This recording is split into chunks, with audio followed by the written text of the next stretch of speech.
G'day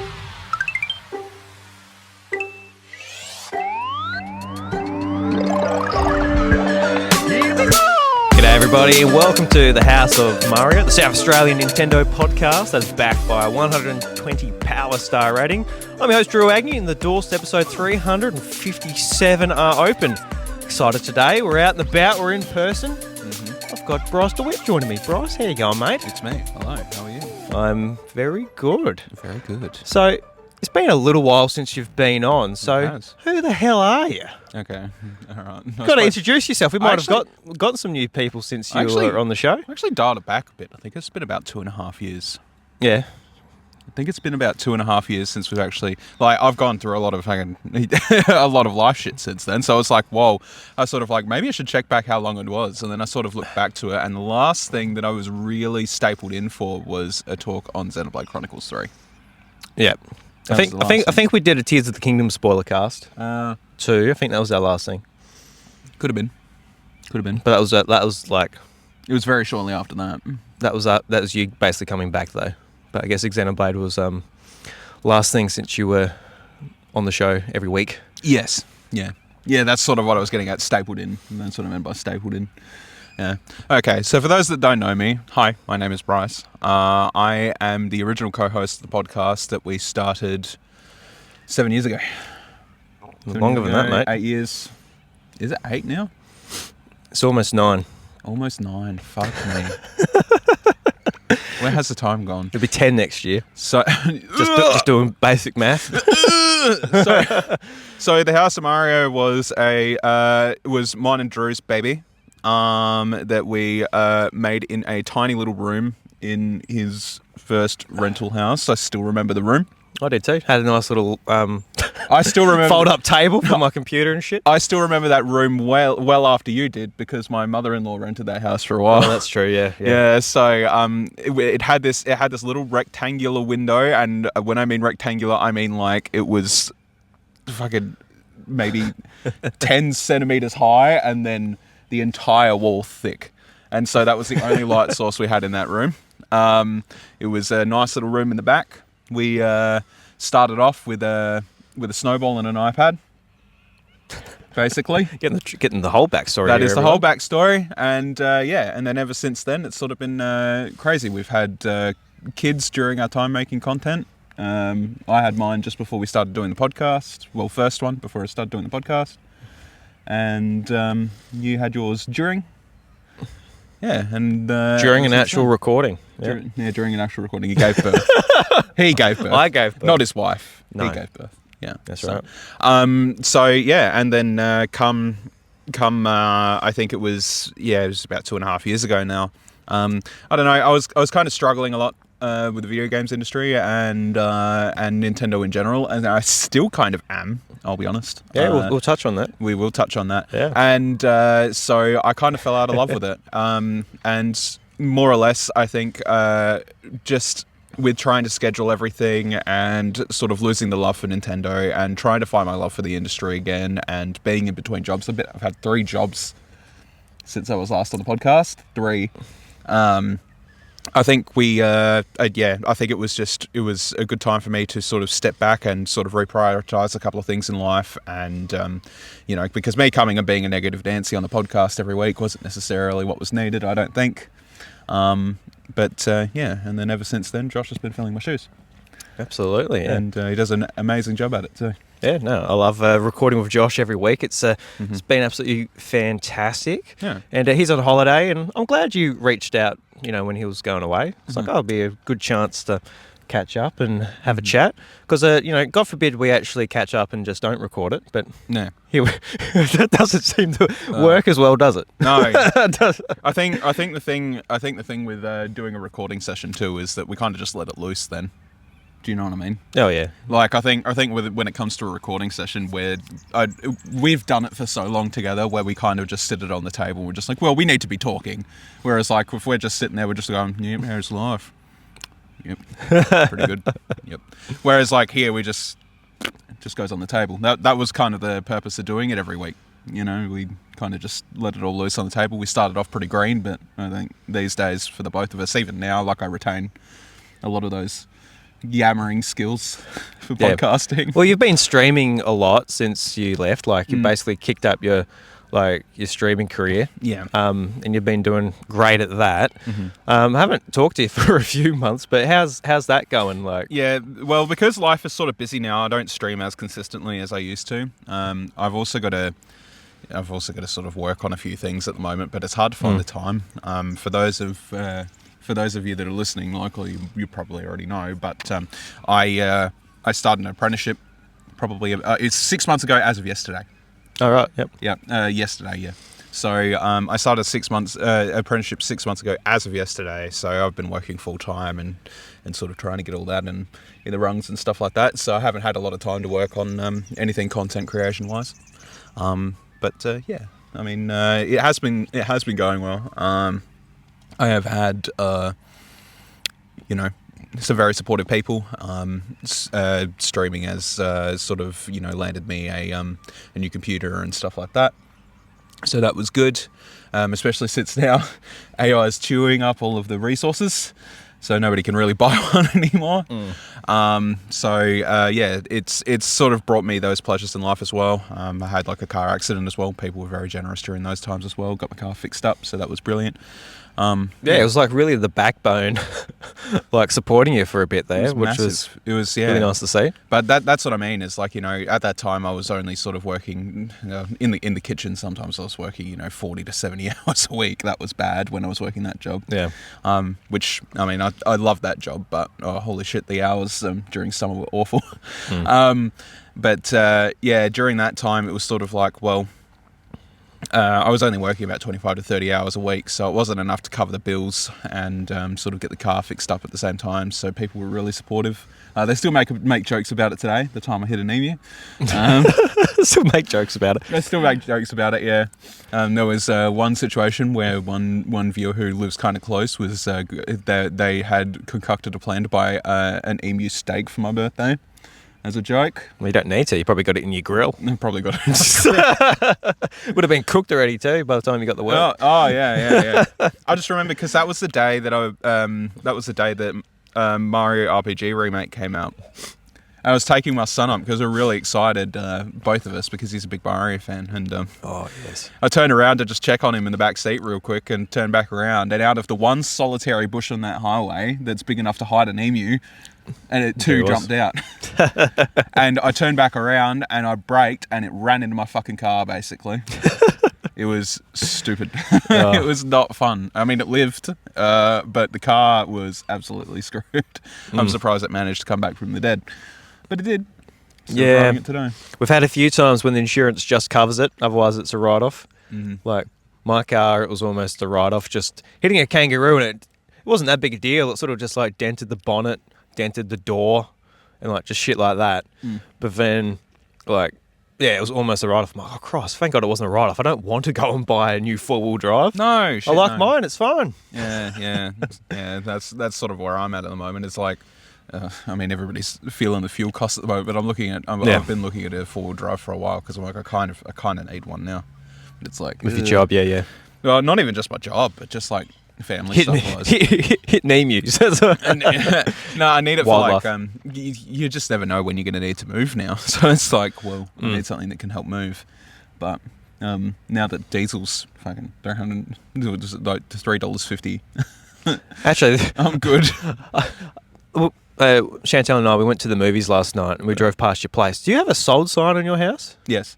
So what's going on there? I don't know if this is... Yeah. Say what you can on the podcast, but No. This is me just... Yeah. So just remembering just then. No, it's been up for sale for a while, but I think the landlord kind of wanted a bit too much money, so it took a while to sell, I think. But eventually investors have bought it, but they're investors from Melbourne, so we get to stay there at least. Okay, yeah, that was my main question. Yeah. Thank God, because we didn't really want to have to move again. No. There are families in the at the moment that, even I was just looking on Facebook before going, oh, we need a house. Does anybody know of any rentals? Because we've just been kicked out of ours. We've been living at my parents for a few weeks. Holy shit. Yeah. Ooh. Yeah, so it's getting a bit tough here. It's getting a bit tough on the rent. If you're renting around here. But I'm sure that's a lot of places. Yes. Yeah, no, it's insane everywhere. I'm very lucky that I don't have to be in the rental market. Got in just in time, I think. Yeah, I think Buying so. our place 8 years ago, whatever it was. Quite literally, yeah, just in time. Yeah. I mean, your capital's doubled now on that house, so it doesn't really matter. Yeah. You sell that thing now, you make double what you paid for it. Yeah. You got to get into the same market, but at least there's a foot in the door type of thing, isn't there? Yeah. I mean, that's the thing, is just default. Obviously you're not going to sell it up and do anything now, but I mean, it's there, and it's definitely rose in price. So, Father-in-law was like, "Why didn't you sell it?" And then basically just move in with us or moving back with my parents. I'm like, no, No. okay, and that's no offense to them, but you get used to your own space. You know what I mean? A little bit of offence to them, a little bit. My mother-in-law always made like everyone loves Raymond jokes. Like I just go, just if she comes over like 2 days in a row or something like that. But yes, everyone. This is a very genuine just catch up. I haven't seen Bryce all year. Quite literally, yeah. So far, I think most we've had is passings by. Yeah. So. Yeah, I'm quite looking forward to getting into this, but I guess just on the same wavelength of like somebody who's started listening to House of Mario with Josh and I in the last couple of years, introduce you a little bit, just like your gaming taste, things like that. What's your favourite Nintendo franchise, but you can even branch out to a few of your other non-Nintendo franchises too. Yeah, just whatever you like to touch on. What thinks best describes you, your gaming tastes? Zelda freak. That was basically like that's kind of my identity in the Nintendo sphere of things. I love Zelda, and I mean, like, I've always been a purveyor of everything Nintendo anyway, where it sort of suits. I play.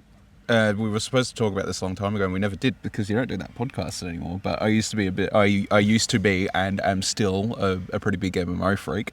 I love MMOs. No, we still do it sometime. Yeah. In the back of the mind. That's the other thing that happened the other day. I think it was 2 or 3 days ago. I posted a status on Facebook that said Final Fantasy XIV for $30. Fucking yes, please. I bought it 15 years ago, a couple of days ago, and that was the start of that. So I've been playing that game for 15 years. Oh God! Apart from the downtime, from when 1.0 died and 2.0 started, that was the only other sort of thing there. But yeah, I've been playing that. I've had that game for 15 years. Yeah, that's Still nuts. play it to this day. Yeah. It's crazy it's that old. It is. Is that like it's I try to, like, on Switch especially, just touch in every now and again, go to your profile, see what you've been playing.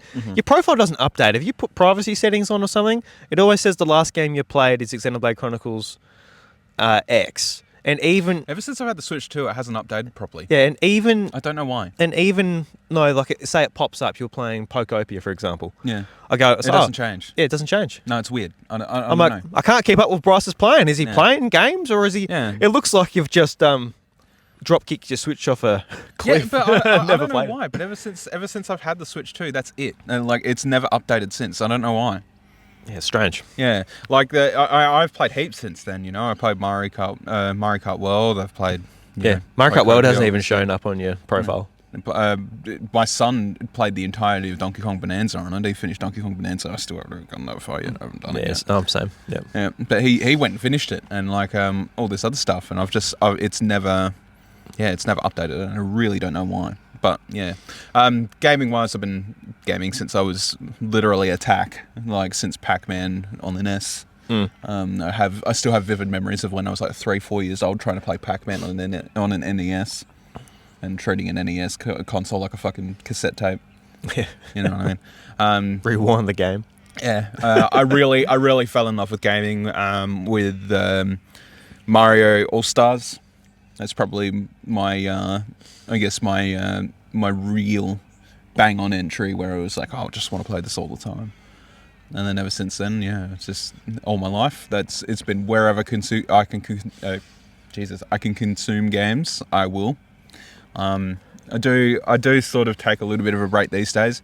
And ongoing games are definitely my best friend right now, because it's like, well, I don't want to have to pick up an 80-hour RPG and then put it down. I'm really notoriously bad at that right now. I still haven't finished Final Fantasy 16 and 7 Rebirth. They're both at like 80% complete, and I still haven't finished them.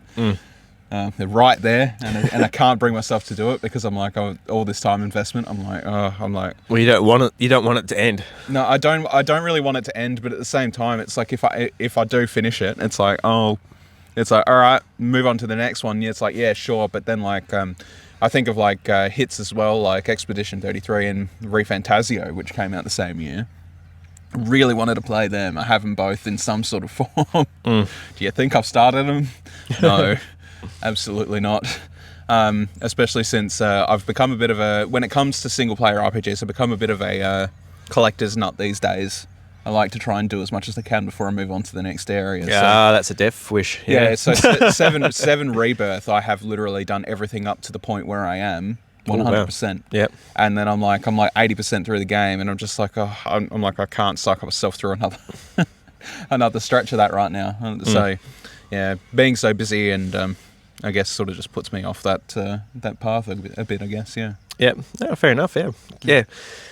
So, like, a lot of your stuff you're playing at the moment is like, the games Final Fantasy and all of that type of stuff, like just ongoing content, which is, I think for me, like, in some ways, like, I don't play those games, but sometimes I think to myself, maybe it would help if I just had something that's always evolving and I know it, because, like, yeah, there's so many games I want to play, but you need to like learn them to start off. I think it gets overwhelming, and that's why ongoing games are your best friend. You don't have to relearn anything. And like the thing is, like, if I could game like during the day, like for example, if I decided to play a game now while Chantel's got the kids out, instead of coming to come talk to you, I could have the energy to like, all right, I'm going to learn this system, I'm going to learn this battle system, etc., etc. But instead it's 9 o'clock. The kids are in bed. I'm like, I can push it to 9 o'clock to 12 o'clock, and I can have 3 hours. But it's like, am I in the mood right now to really be learning this new combat system? So not really. So then you either end up just on YouTube, or you end up in a doom scroll of some kind. Yeah, something like that. Whereas like, if you get to that thing, it's, oh, well, I'll just do this little task in Final Fantasy or, whatever game you're playing. It probably works out quite well. It does, actually, yeah. And I mean, like, that's why the games are so popular. That's why Fortnite and all this, like Call of Duty and that, you just jump in, get the dopamine hit and go to bed. Yeah. Socially as well, like if you're somebody that doesn't get to spend a lot of time with your friends and stuff like that, I think socially as well, those games help a lot. Yeah. Because you just kind of like... You zone out to something that's familiar, and I have been sort of like searching for one which is like, all right, you could even make it into like Thursday nights. It's on with like a few of your friends, and I just haven't found it. Like I've never, like, unlike you, you have grown up on MMOs and online games throughout your childhood, whereas I didn't. So I never really had. Like my brain isn't wired into be like, all right, I'm going to jump on and organise with the boys. The idea of organising something sounds like such a wall where I just never do it. We did a little bit with the launch of Switch 2. Like Josh, Zach, like a few of us just jumped on Game Chat. But that sort of died down a little bit too, just when I guess the whole honeymoon period of Switch 2 wears down a little bit, and we don't use the new feature. Especially now that Game Chat... Isn't Game Chat going behind an additional paywall now too? Yeah, well, it was always going to. It was always a part of Switch Online. I hate that going to. Yeah, it is especially weird, like with the like the C button on the Switch itself. Like you can't use it. No, it's pointless after that point. Yeah, I'm not like Switch. I'm not like, I use it so much that like. And it's $60 for like the expansion pass. So I'm not so opposed to Switch. Like I guess that's basically my main platform. But I was looking into like playing like I said, I'm looking at some online games. Like, oh, maybe like Marathon. Like I'm sort of like, I downloaded the like the trial and things like that. But I was like, oh, I don't have PS Plus. So it's like looking at how much PS Plus is. It's like $109 just for the base tier. I'm like, oh Christ. And I looked at like what the monthly games were. I'm like, these are like old as shit games. I don't want these. These are like $10 each if I can find them on a sale on Steam. So it's like, you see that there. I can't do it. It's also a price increase going on the PlayStation. Yeah. It's like $100. That's fucking mental. Yeah, the Pro's going up $200. Holy, or 150. Shit. But 200 since launch. It's 200 here. It's going up to $1,400 for a PS what the Pro. Fuck? like, I understand the situation of the world at the moment, what AI is doing and all that stuff. Like, I totally get it, but at the same time, it's just like, fucking just buy a PC at that point. But you spend $1,400, right? Like, if it's what, $1,400 AUD. Let's say you go and get like let's say a mid-range PC, right? You go and get a mid-range PC. You're still probably looking at only about like 2.5. It's probably not going to be as grand as like a PS5 Pro, right? But your online gaming's free. Steam sales and PC game sales are almost a constant. You can play with your friends on any console now for most games. Like, there's no, like, you know, there's hardly any non-cross-platform. There's almost no reason to not go PC now. It is like... Yeah, it just depends on what pricing at the PC parts for as well. Well, yeah. They're all going up as well, obviously, so... And I mean, like, I understand that, but at the same time, it's just like, I don't know, if you're going to spend that much, like... Yeah. By the time this is how they're sort of doldruming it. It's like, they're like, oh, well, you know, online services are getting more expensive and we need more RAM, so we're going to have to put up your subscription price to get more money out of you. And they're like, oh, that also is going to affect your console pricing too. So it's like, there you go again. So, and then like, by the time you add on, let's take your 150 USD, let's say it's 60 USD for PlayStation Plus for the year in the US or something. I'm not really sure how much it is, but let's say it's 60. Yeah. That's lowballing it. It's probably more. Yeah, it's more like 80 or something. Yeah, right. Okay, well, we're going to lowball. Sorry, it. Americans, we don't know. No, we're going to lowball it and say 60. But like, let's say you get 5 years out of that. So that's what, 60, 120, 180, 240, 300, and then plus like the 150 extra that you paid in for it. That's like 450 USD.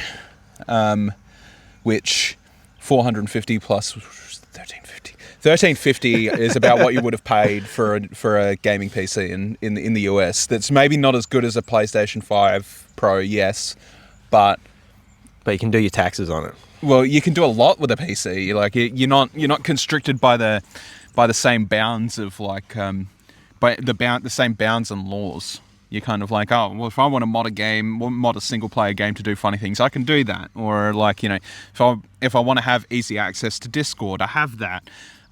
If I want to open a browser on my second monitor and like watch a video or something, I can do that.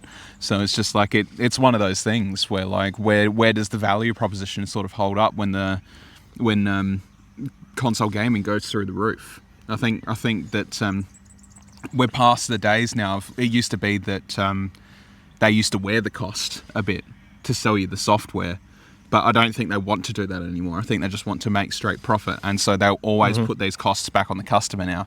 They won't wear any of the costs anymore. Yeah, no, I agree. Mm-hmm.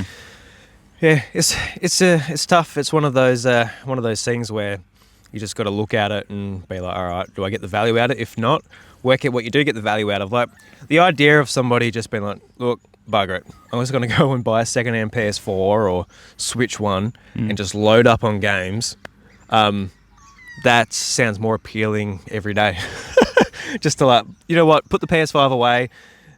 I won't put the Switch 2 away, but you know, if you want to put like the new consoles away and just play the old stuff for like on sale or pick up secondhand from EB Games or whatever, it sounds more appealing every day. Like, you would have seen like DLSS 5 and the controversy around that.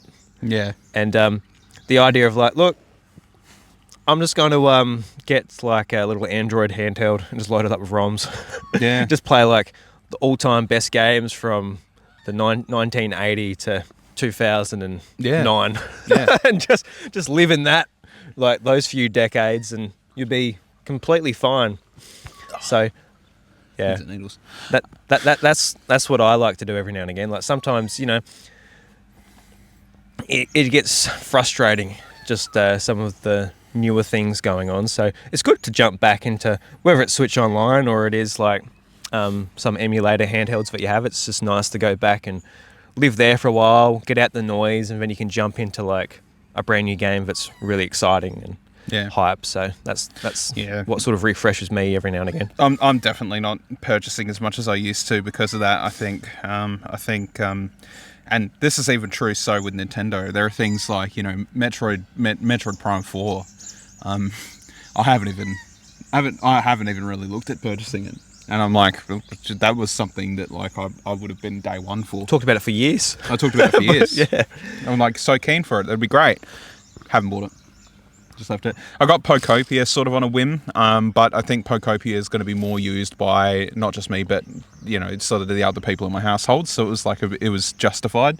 Yeah. I also think Pokopia is pretty good, to be honest. I think it'll give Animal Crossing a run for its money in that concern. I think, which is definitely, yeah. That's really something to say.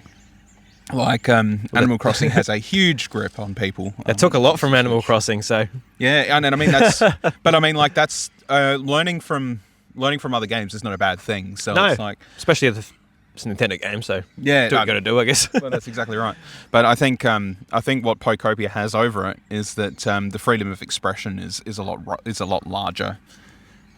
Which if you're looking for something a little less complicated, I mean, yeah, maybe Animal Crossing's you go, but I think everybody understands Minecraft at this point. Do you know what I mean? And like, considering that's how Pokopia sort of operates, it's cube-based voxel type deal. Yeah, I think most people will be able to get around Pokopia just fine. So it's like, well, yeah, Pokopia is really sort of hunting for that market. Well, this is a good place to sort of jump onto what we touched on a little bit earlier. Was just like when you left the podcast, you were sort of just like, not really feeling Nintendo. How's that changed over the last few years and with the launch of Switch 2? Because you did get a Switch 2 on launch. Yeah. So yeah, how's it been going since like the lead up to Switch 2, and now almost a year later? Like, how's it all going for you? I think. Look, it could. I don't know 100% the general sentiment that say like you or Josh have, or that old members of the community that used to be in touch with have anymore. But I feel like at the moment we're kind of in the weirdest version of a Wii U timeline. Okay. It sounds really strange, but sort of hear me out on this one, right? Yeah, elaborate, please. Okay, so... God, don't take us back there. The Switch is selling out more than ever, right? Like, Switch 2 had problems on launch when it come to stocking and stuff like that. People were buying it like crazy. Same thing happened with Switch 1s. People just bought the shit out of them during COVID or whatever. They saw it as an investment opportunity, and they saw this happening around with Switch 1, right? I think for me, at the moment, the console feels about as irrelevant as the Wii U did in its period at the same time. I do feel like it probably does have more out there for it so far than what the Wii U did, but I don't think any of it is, apart from like maybe Pokopia, I don't think anything else is really breaking any grounds that people are too interested in. I always hear polarizing things about Metroid Prime, like constantly, about how they feel like it's half-baked and like some of the characters are annoying and all this stuff, and there's too much empty space in the desert, or whatever, all these little things, right? Mm-hmm. I don't think anybody has latched onto Mario Kart World nowhere near as much as they did Mario Kart 8 Deluxe. I think Donkey Kong Bonanza was a really good platformer to have on that console, like straight up. But I also don't hear anybody talk about it anymore, like at all. It also got really lackluster upfront DLC. Like, it was basically nostalgia bait. And Legend ZA was probably the other big title. Yeah, also a Switch game too, though. Also a Switch game, but that's the other thing as well, is that they had content that they had already developed and locked behind a paywall pretty much immediately. It was like a $40 paywall. And it came out like a month after the game came out. They already had it ready. It was already in the source code. They already know all that. So it was just like, I don't know. I feel like, especially these days, and this is the thing that sort of turned me off back then too, was that Nintendo's showing their greed a little bit, and they're not as forefront as they used to be. I think we all miss the Iwata and the Reggie days, where they were a little bit better about listening to people and presenting themselves as a company that cares. But I just don't see that anymore. Like, I couldn't even tell you who's in charge of NOA at the moment. I can't remember a name. Now that Doug Bowser's gone, I can't remember. I can hardly remember the Japanese boss's name. Yeah. Do you know what I mean? Yeah. I think there's things to be excited about on the Switch too, and I think there's things to be excited about in the future. We have rumours of an Ocarina of Time remake. They didn't even celebrate Zelda's 40th anniversary. What the fuck was that about? It was so strange. Well, they're waiting for their big marketing opportunity to I'm sure, market this new remake, I dare say. I'm sure they are, but they could have just said happy birthday. Fuck me. Like, they didn't even do that. It just feels They could have had a bit of common decency. They spent the entire time talking about just Pokemon's anniversary, and they didn't at all acknowledge Zelda's. And it's just kind of like, it is so weird. It's like everything has to be a marketing opportunity for them now, right? Like, It's always been that way.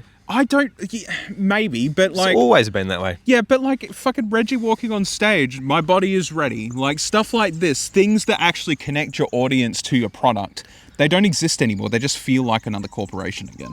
Yeah, We've talked about that even when you were on the show. Like, it was like that. Yeah, 100%. It's tough. Like, I find it so hard to have an attachment to the company now, and the products they put out when it just seems to me they're finding any opportunity they can to have money injected into their wallets.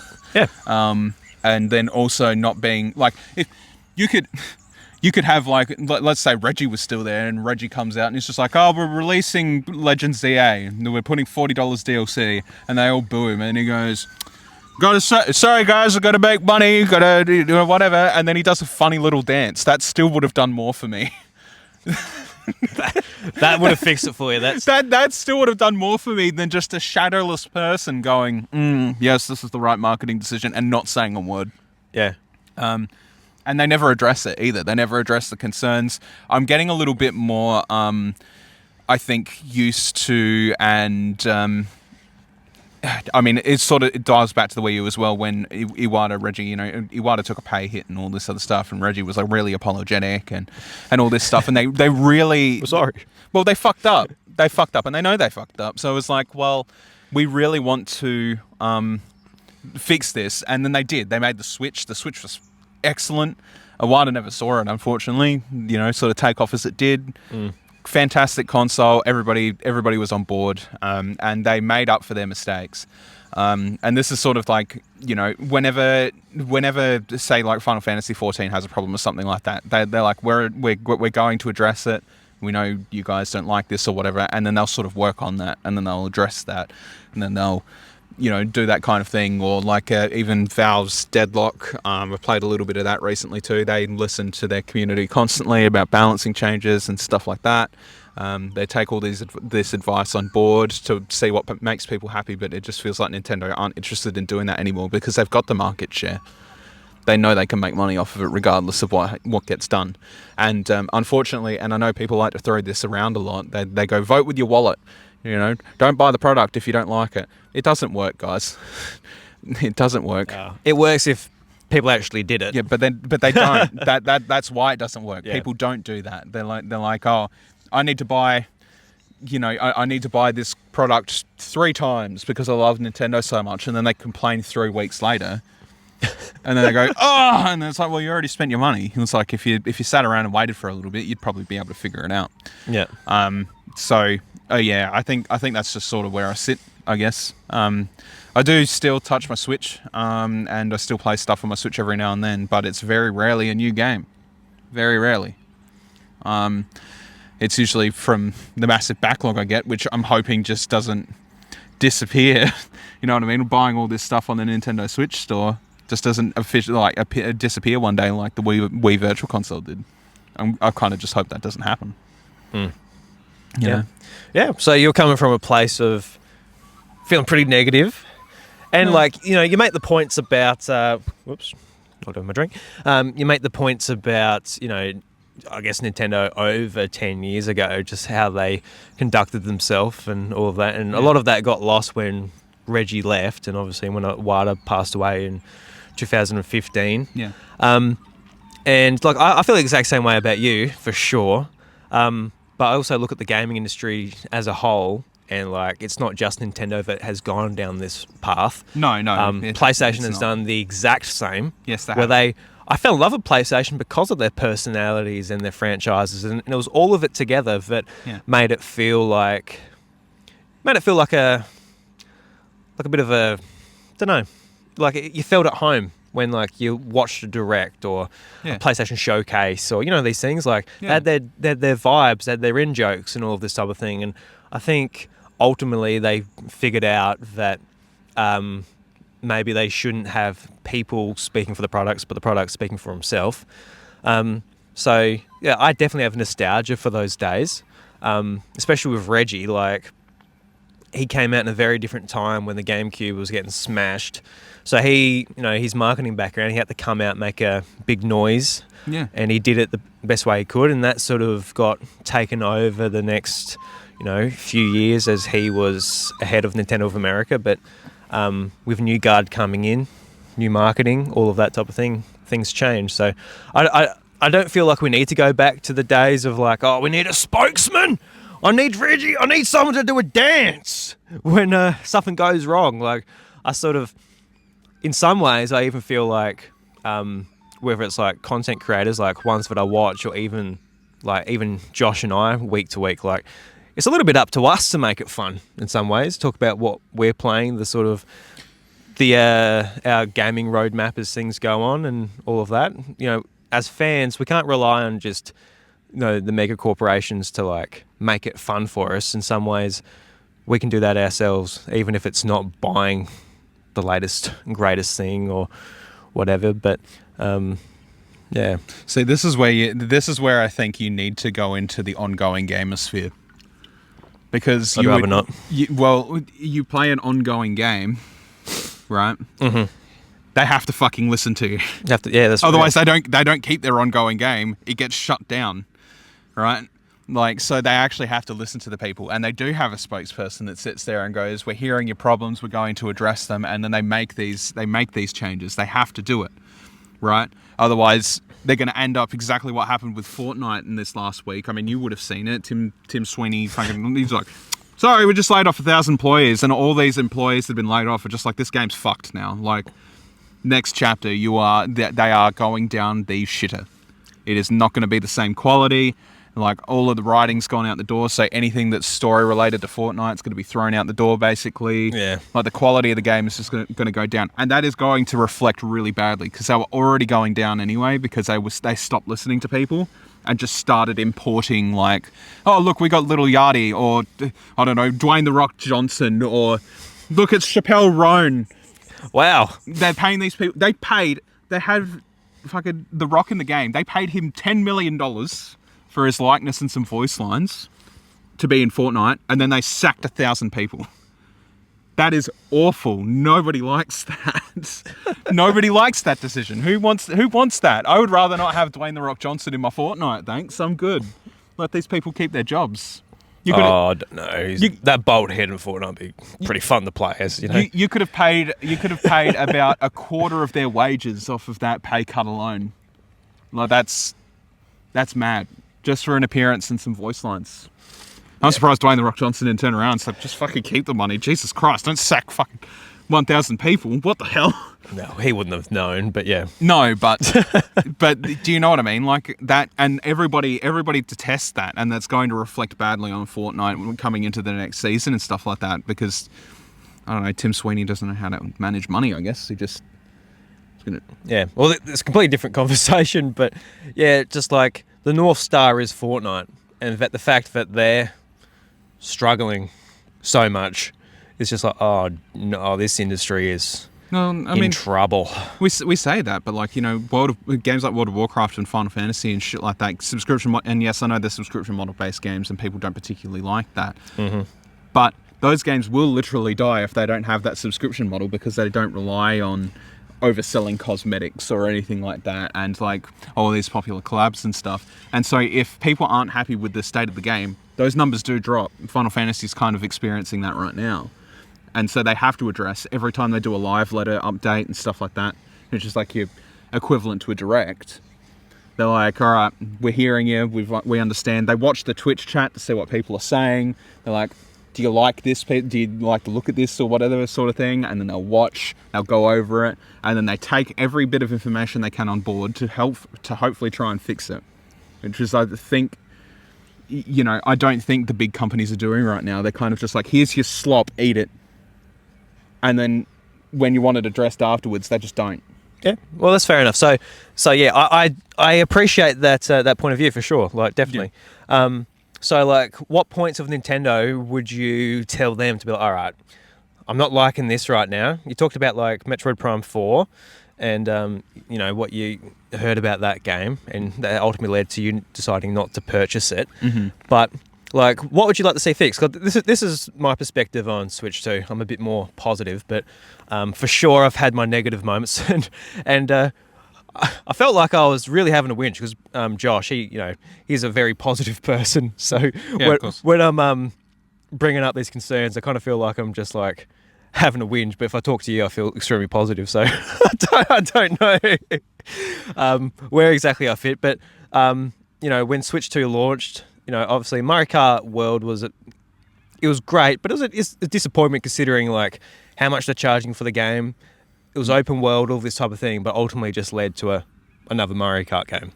So that was disappointing, but I feel like all the games sort of leading on from them, they've been good, but I certainly wouldn't say, hey, look, you've got to go and get this $700 console to play. No. To play, Hyrule Warriors or Kirby Air Riders or whatever. They've been fun experiences for me. It's been just like refreshing your subscription in some ways to keep getting the access to the content in some ways. Obviously, it's a very expensive subscription with $700 and $110 per game. Yeah. But it kind of just felt like more Switch, but at the level I wanted it to be. Yeah. Where it was like, it wasn't an eyesore. Actually, quite the opposite. A lot of these games look great. But it wasn't until actually like Final Fantasy VII Remake at the start of this year came out where I'm like, oh, now this is exactly what I want. Like, the third-party games are starting to hit a lot better. It runs okay on Switch 2 as well. I tried the demo the other day. It runs fantastic, yeah. Like, I've been playing that and Capcom games, and it's getting like, I'm looking at my Switch and I'm like, holy shit, I'm overwhelmed. And then another one of my concerns was just like, Switch games, they look like crap on Switch 2 because the resolution's not scaled properly, but like within the last couple of weeks, there's been that boost mode, the handheld mode, and they fixed that. So I'm kind of like, I'm in a really good spot with Switch 2 at the moment, personally. Would I say that there's that you have to go and pick one up? I would say no, not for a particular game, but I was also the type of person where it's like, this hardware is so old, and I started to really not like playing Switch because it looked like crap, it ran like shit. Yeah. So, like, just from a text perspective, I'm like, yes, go and get a Switch 2. Like, even if you're playing Mario Kart 8 Deluxe, just go and get a Switch 2. Yeah. Like, if you got the money, of course. And I will say, just at the end of this, with PlayStation rising their prices so aggressively, it's only a matter of time. If you've got the money, if you're waiting for a special edition or a bundle or a particular sale, probably I wouldn't like your chances of that. Go and get one if you've got the money saved and you're just waiting. Like, but yeah, I know. What do you have to, I guess, say about what I just laid out there? Like, what's your thoughts on that? And yeah, look, I think when it comes down to it, everybody's going to have their reasons for enjoying a product, right? I don't think like my arguments or takes are the baseline of this kind of thing. I think a lot of my relationship with it is sort of like more of an interpersonal thing, because I do think there is Switch 2 software that has value. As I sort of mentioned before, like Donkey Kong Bonanza and like Pokopia and stuff like that. Like, it's all there. But the reason I get the Wii U feels so much, I think, is that there is that momentary lapse where they sort of like look at it and it's like nothing's getting through. Like, I'm sorry, but like the upgrade pack, them charging for the upgrade packs is probably the most heinous dog shit. Oh, I agree. I think it's stupid. It's awful. I agree. Yes. There is absolutely I've talked no about reason. That before too. Yeah. There's no reason for them to be charging for like Xenoblade Chronicles X, that upgrade pack. Like, it turned out it wasn't good anyway, but it's shit. I'm like, even if it was good, I was like, charging us for resolution upgrades. Yes. Like, no, like, you as a PC game, and me as somebody who uses PC handhelds a lot as well. Yep. Like, I've brought this up. Like, if I'm going to choose where to play a game, I buy the Switch version, I can't do anything to it. Like No. I've got boost mode at least now, Yeah. which makes it run at docked resolutions. Yeah. But otherwise, it's like you get what you get, and then like the idea of being charged $1, $8, Oh my god. whatever have you, it's like, man, like it's so tried at the moment. But like I bring this up all the time. I was listening to Giant Bomb. Phil Spencer was on talking about the Series X. It was just revealed. They asked him about Halo Infinite. Will there be 2 versions? You know, will there be differences between how they run? And he just answered like, we don't see the point in charging our most valued customers who will buy this around launch to run their game a little bit better on the hardware they just bought. Like it doesn't make any sense to me why you need to pay to basically unlock your hardware for a game you've already bought. They just did, yeah, and I mean they did it with a game that released as well, like with the Legend ZA. They released a Switch and a Switch 2 version. Yeah, and that one's $20 difference. It is. It's $20 difference. And I was like, all right, well, I'm just going to buy that because the Switch 2 version works on Switch 1 consoles. So it's like at that point, it's just like, do I go and buy the Switch 2 version or buy the Switch 1 versions and, sort of stuff around with that later? It's like, well, I might as well just buy Switch 2 versions because they kind of waggle it in your face, right? It's like, well... And Pokemon, you're like, oh, God, I need all the help I can get. Oh, my God. And like, I think marketing practices like that have been telling enough for me to be like, this isn't changing quickly enough. Like, that should be a benefit for you buying a Switch 2. Yeah, that's the point of buying a Switch 2. That's the point of buying it, is to get your Pro experience. We were all waiting for a Pro, and we're sitting there, we're like, oh, it'd be so good to have a Pro because then we'd have 60 FPS on some of these games and stuff like that. And now it's just like, you want 60 FPS? Give us $15, thanks. What the fuck? I actually hate that so much. It is quite possibly the scummiest practice I've seen from any of the gaming companies. Yeah, I agree. Yeah, it's the worst handled next gen sort of transition. Oh my God, it's terrible. I'm playing Switch 2 edition of Mario Wonder at the moment.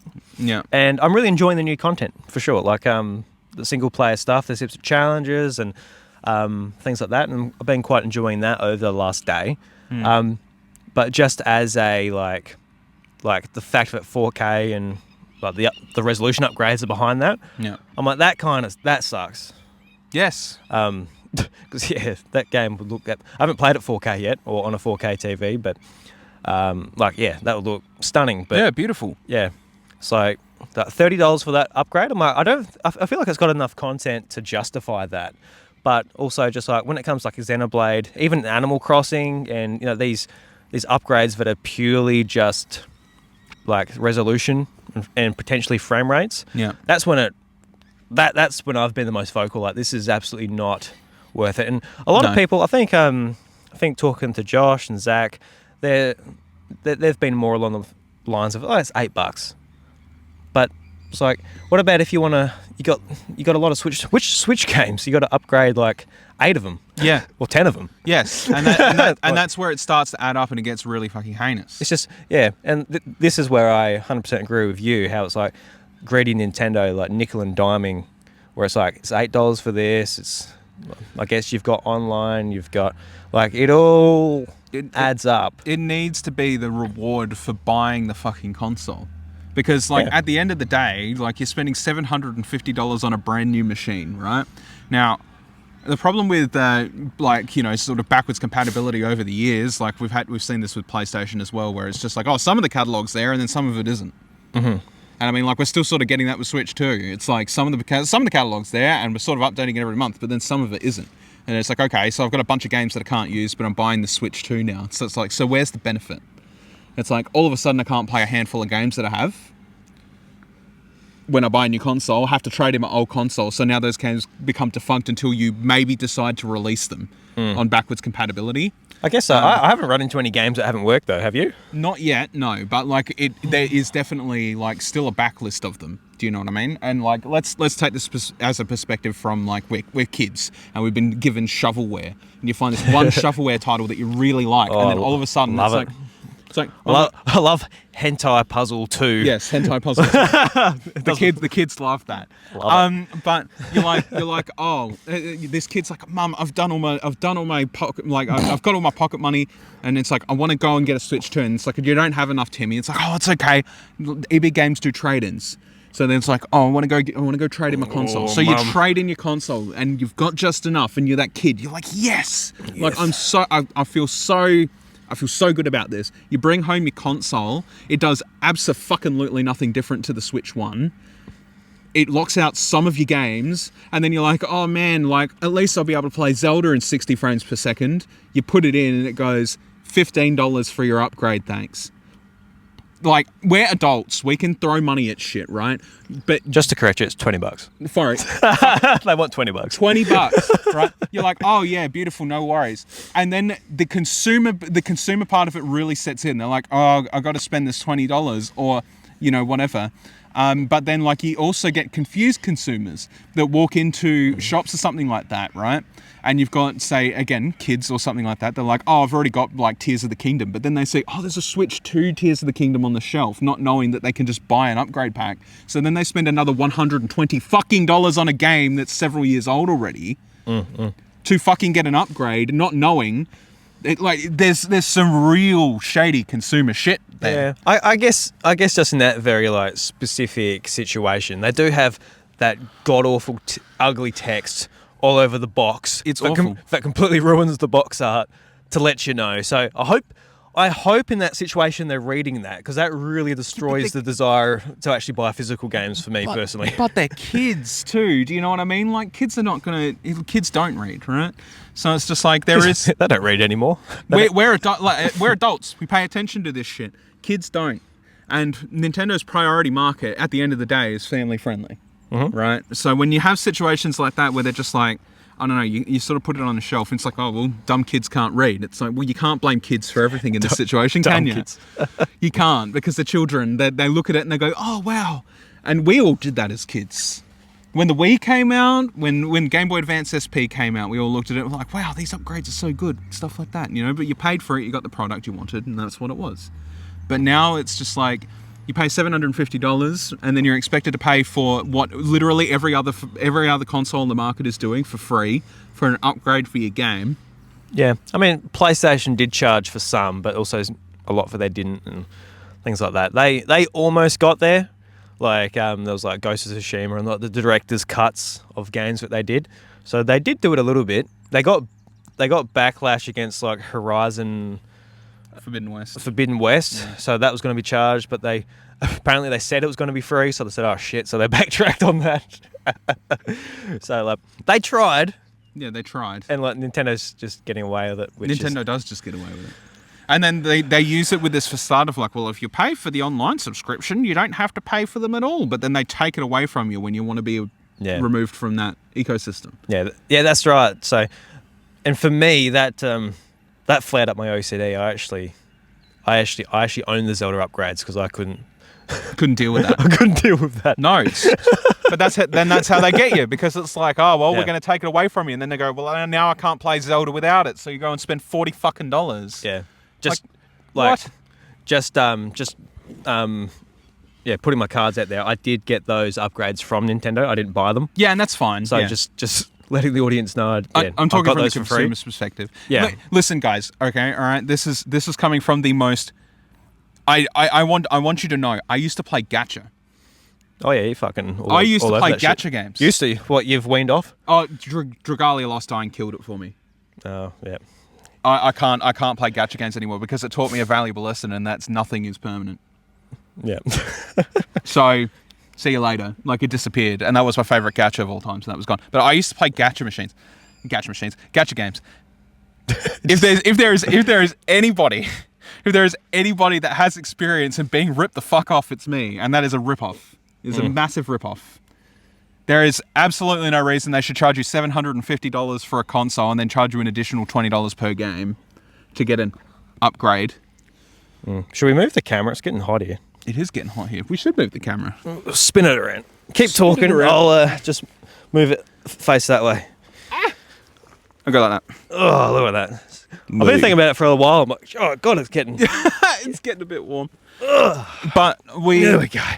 we do sit on that precipice of like, how much is too much money grabbing? And so, like, that's why I understand your perspective of like, hey, like I have positive thoughts about the software and I think the hardware is good. I don't even think negatively about most of those things. Yeah. Do you know what I mean? I just know that some of the topics on some of the games are sort of divisive, especially ones that I haven't picked up. So that's why I haven't really gotten into it. But I think the scummy business practices are rising as time goes on. $125 for a Switch game is already like pretty big. Yeah, it's ridiculous. It is massive. Yeah. Like that's bad enough as it is. They did one positive thing in the last week in saying your digital copies are now going to be $10 cheaper. Okay, see, that's what I was going to bring up. I haven't. I think I'm going to release this after an episode I do with Zach, where we'll probably discuss this in depth. But yeah, what's your take on that? For me, that's good for me because I am digital. So yeah, for me, it is just like, oh, it's a price decrease. Yes. Where somebody who is physical, you've just got to make the decision, like, is it worth the extra price? And for the most part, physical still will be cheaper because a lot of those games are $90, $80 at a Big W or a Target or something like that. So you'll still get it cheaper anyway. So it's just a decrease for us, digital folk. I mean, it is positive. Yeah. That's probably the most positive move that they made in years because the reality is yes, you're not paying for a physical product. If it gets taken away from you, it's just gone. The physical product is like... but I mean, in the same vein, I hate game key cards, yeah. I fucking hate them. Why? Why are you telling me that I'm buying a fucking a game that's not actually on the console? Why are you telling me that I have to do that? So you're telling me when the shop shuts down eventually, those games are going to fry. They're gone. That's bad for physical media. It is the worst thing ever. Oh, worst thing ever. Yeah, no, when all this news came out before Switch 2 released, I was like, oh, it kind of killed my desire to even think about getting physical games.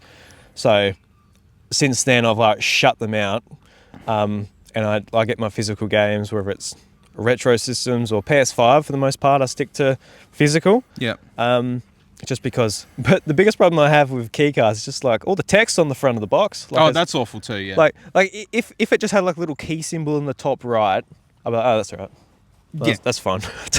But so it's not even like the game preservation side of it. I'm like, that really necessarily worries me. It's just like, I don't want it on my shelf. It looks like shit. Well, okay. Think about Miriant then. Like, I mean, it's been saved now, but Miriant was about to go down. And I mean, that's the largest sort of backup collection of digital media for video games on the internet, and it was gonna fry. So then, when stuff like that goes down, your internet goes down. Like the world has a world war tomorrow, and like all the satellites get shot out of the sky with an EMP. All of a sudden, you lose access to everything. It's like, oh well, there you go. Not too far away from that, but yep. I will say, like, that happens. So, like, say, like, your internet's out, like, the world's fucked. I feel like I've got a lot more chance of, like, losing the physical games in my house because of a bomb, rather than, like, the digital games I've got downloaded on my Switch 2 already. You know what I mean? Yeah, but then your Switch 2 is fried, and then you have to go. Like, say I'm on the move. I've got the mule behind me. The kids are riding it. I'm just walking it down like this old abandoned street. It's like The Last of Us. I don't have like a little backpack dedicated to my physical Switch 2 games, but I might want to play this to get my mind off things. Like, for the most part, it's like, I already had downloaded Mario Kart and Resident Evil. Looks like I'm playing them until your Switch 2 dies, and then you're fucked. Yeah. Well, I don't know. I feel like I've got bigger problems at that point. I really couldn't care. I don't know.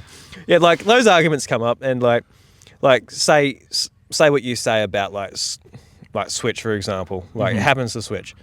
By the time a system becomes old enough, like Switch, you can easily put those games on multiple devices. Until the internet dies. But you have them on an SD card, you have them on backups, hard drive, whatever you need to do. It's up to you at that point. Like, you know, if you're like, oh man, my account got banned or whatever have you, there are ways to back them up. And the Switch 2 will get to that point as well. You can go to your heart's content. So, I don't know. I'm not too worried about like the preservation of things. The community will work it out, like they already have for like a majority of systems. Like if you're looking at your PS3 library, for example, so it doesn't come to PS4. The preservation. How am I going to play it? There are ways. There are ways on little handhelds that go in your pocket. There are ways on your PC. There are ways on your freaking PS5. You work it out. Yeah. I can't say what they are, but I mean, if you work it out. Again, like if you don't have copies of those games for yourself and the internet dies tomorrow. Yeah, but it's such an extreme example. I don't know. It's not. If you could give it. It's not that extreme. Come on. Yeah, but at that point, who gives a shit? Like. I don't know. Give it 50 years, people probably will give a shit again. You know what I mean? I think I take a lot. Okay, so I think I take a lot of look at history now, right, from the perspective of that. Even just human history sounds again. Yeah, We went to Melbourne a few weeks ago, right? And we doubled back after a couple of days in Melbourne and went to Ararat, right? There's this the biggest asylum in the southern hemisphere is in Ararat. Aradale. They had no internet, but he had his Switch and he couldn't update. No, but what you need to understand about that place is public records, like records of this place and like records of any historical site like that, do not legally have to be released until 100 years have passed, right? So a lot of wrapped up like heinous things that have happened in that facility over history, they're trying to find out, but you can't get it until the records are released. So that facility's been around since the 1850s or 60s. Mm-hmm. So every year there is new records coming out detailing things, what happened in certain rooms and stuff like that, whatever, right? Yeah. Now, the Victorian government doesn't like that. And so their solution to that is that we're just going to let the place fall into disrepair and stop people from being there. Right. So they're not repairing it, they're not looking after it, they're not doing anything like that. They're just slowly shutting off sections of that building until it crumbles. And then eventually it will crumble. And then all of a sudden it's like, well, all we have is this paper text, right? Okay. So that's where digital storage is good, because you can sort of maintain this stuff, right? But you'll never go back to having Aradale again. You'll only have the text to go back to, right? Let's say we do have the problem with digital only is that let's say we do have a war tomorrow, something gets blown up. We inevitably lose a huge amount of information over human history because it's all stored in the cloud if you all of a sudden don't have these documents anymore. So you need to have these documents just in case something does happen, so we don't lose that history. And that's why they store them so meticulously, so carefully, because they're old. They're like, 100 years old or whatever. So you come down to the point of like physical media, and it's just like you have to preserve these things in case something like that does happen one day, because then all of a sudden, if you lose your digital service, you lose all these records and stuff like that, eventually it becomes null and void. So having these pieces of physical media are sort of important from that prospect. It doesn't feel important at the time, but if we have a war tomorrow, you're not going to be thinking about your Switch 2 collection. But 50 years down the line, you might have somebody that's really engorged in like that part of video game history and really wants to preserve like, sort of those old titles or whatever and stuff like that. But then all of a sudden, it's just like, I need to find a copy of, let's say, Pocopia, right? We keep going back to Pocopia on this. What's the most recent example of a big Nintendo game that's actually on a key card, I guess so? Yes. You're like, I need to find a copy of Pocopia. It doesn't exist anymore. An EMP blew up just about every other storage device in the world that it could possibly be on, and now all of a sudden there is no Pocopia. It's gone. It's just it's gone, and now it's it's like, oh, I found a copy of Pocopia. Oh, it's a key card. We're fucked. No, that's really bad. Like the way we've developed in human history with technology, it can just be over in like a couple of bombs. Do you know what I mean? You set off an EMP and you can kill electronics in a certain odd radius. The only way that you'd have to hope that somebody still has that copy is if they managed to have a hard drive that was hidden in some sort of safe storage box away from everyone else. and any potential damage. That's literally the only way you're going to be able to save it. So physical media is kind of important in that prospect, because at least, if you've got the physical copy somewhere, there's a way to remove that data, and bring it back to life. Yeah, I agree with everything you say. I was thinking about Nintendo 64. You just go and you blow on the cartridge and slap it in. It's awesome that it's how it was back then, and I feel like since generations after, where it's updates and all this stuff, and it's less about being on the disc and more online experiences that they're always pushing. It's harder and harder to get that to work, and especially with Switch 2, a lot of games do work well, but there's a lot of examples on Switch 2, whether it is bigger games like Final Fantasy 7, and what I assume Pokopia is as well, where the storage is much faster on the actual system itself rather than the actual key card. So a lot of these things are able to load in quicker, and some of the devs actually need that fast loading process on the thing. So there's technical reasons why I feel like games do this rather than just cheap out. I'm sure cheaping out's a nice bonus for them. And I agree with everything you say. But just as the week to week, talking about the product itself as we're playing it, it's not really a concern of mine. But no, and I don't expect it to be. No. But for sure, if there is a situation where oh man, we need to work out how we as a community can back this up, and Pokopia is unable to be downloaded, then that's a challenge for sure. But it's a lot's got to go wrong to sort of get there. And Jesus Christ, if you've seen the news, you're probably oh well, maybe that much doesn't have to go wrong. No, but that's what I mean. It's I don't disagree that the potential for that to happen to that degree is not it's not even really a thought process. Really, you would think people would have some sort of a system, right? But with Miriant, when Miriant was looking to go down at that point, what system do they have to keep it all if they can't even keep themselves funded? Do you know what I mean? They don't have a bunker that's 300 foot underground with these servers that are operating and sending data all over the world. No, they've probably got a warehouse somewhere that can just be and that's where you come down to it. It's at least with physical media, there's a person out there that's got a safe that they've got in their basement, and this thing is I'm preserving my collection or something like that, right? And they've got it lockboxed up into this big thing. But a situation like Miriant, they're can't have 300 servers based in a steel cage underneath the earth sort of thing. Then it's just a warehouse. You know what I mean? Physical media, at least with physical media, it's a lot cheaper to protect. So I'm just trying to, your stance on key cards, you obviously bought Pokopia. Are you trying to avoid them? What's your read on that? Because obviously if you're buying a PS5 game that's online, that's all downloaded as well. It's a very similar thing. I think PS5 and PlayStation do a pretty good job actually having most of their games on the disc. Yeah, they do. Because a lot of people bring that up to me when I'm key cards not that hot on them. So, well, the other systems don't do it as well. But unless you're buying Call of Duty or maybe Monster Hunter or something that's always online or evolving, you're pretty safe for the most part. You've got a pretty playable 1.0 up version of the game.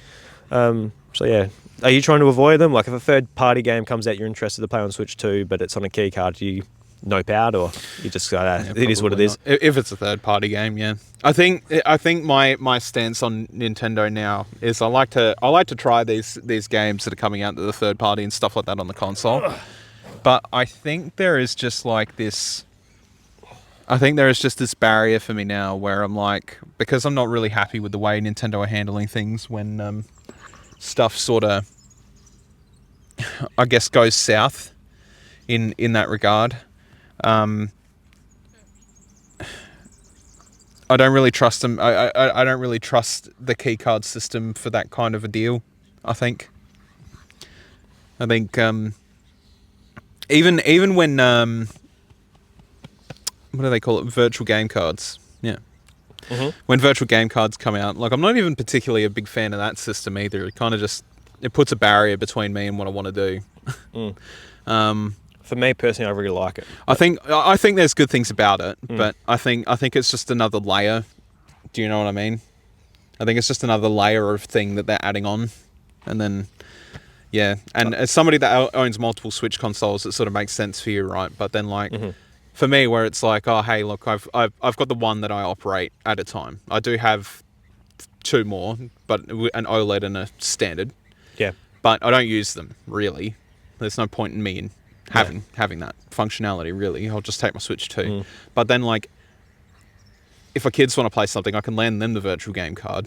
And it's like situations like that. It's like, yeah, it's good. It makes sense or whatever. But I just don't like the barrier of like, I don't know. It should just be on a family plan. Anybody in your fucking family plan can access those things. It shouldn't be that difficult. Well, they can, I think. Like if you add them to your family plan and you're in person, you can lend them for 2 weeks. Yeah, but then like you give them that virtual game card and then you basically have to physically send over that virtual game card to them, right? Yeah, that's fine. Right. What's wrong with that? What's wrong with that is that then you don't have the virtual game card on your console, and if you fuck off, it just treats it like a physical game card.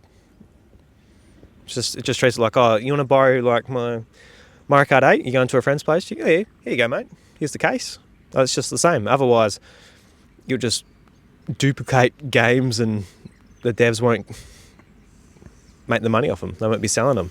Yeah, I guess. I don't know. It works the same on Steam too. Like if you're playing a game on the family plan, you can't just boot it up at the same time. No, that's correct. But at the same time as well, it's also just as simple as having somebody in your thing. You don't have to be like, here, have my virtual game card. It's just another layer. Do you know what I mean? And that's what I don't like about it. It's just another layer. Yeah, well, fair enough. I understand why they're trying to do it. They're trying to protect, like... It just makes digital games like physical games, pretty much. Obviously, there's a lot more restrictions. Like, you can, if I give you a game, you can just have it for the rest of your life. It won't matter. And, like, yeah. So, yeah. I don't know. I quite like it because it just, like, displays the games in a nice, visually appealing manner. I load and unload games as I want them on my system.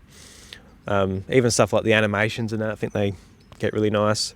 I haven't really done much lending. I was thinking, like, you should add me to your family plan. I can lend you games. Because I like buy a lot more than you. Yeah. So like I can lend you Final Fantasy. I can lend you like Resident Evil and stuff once I've finished. Yeah. So if you want to do that, you can. When you might like the feature, oh fuck, I'm getting.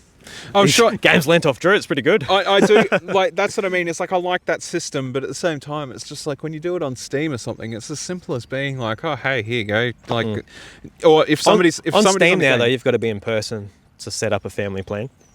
Yeah, now, yeah. Doesn't matter because I'm already in one. I know. But it was so free before. It was not great for the devs. No. Because if you've got like 5 people in a family, just like, oh, we're all playing Red Dead Redemption off of Bryce's account. We're all playing, you buy Monster Hunter and you just like don't jump on it at the same time. Obviously, that's maybe a bad example because you want to be playing together in a family plan. But you can just play the latest game and not necessarily buy it, even though like you got friends in America, friends in Europe, and you're all just playing the same version. Like, it's great for you, but it's not exactly like a dev would be pretty worried about that. So I feel like what Nintendo's got is like a pretty good like middle ground where it's like, hey, look, you can lend games for 2 weeks, they automatically come back to you. Can't play them at the same time. You've got to be in person, so you can't just have a maximum family and you're all just playing the same game. Like, that sounds great. Like, don't get me wrong, I would love to just share an account with 8 other people and play their games and not have to worry about picking it up. Like, if someone's like, oh, I'm really keen for Resident Evil, I'm like, great, I'll play yours in a couple of weeks when you finished it. Don't get me wrong, that sounds great, but I also would like to see devs get their success and people actually buy the games, especially in today's climate where single player games, they are becoming a niche just with the types of games kids are playing.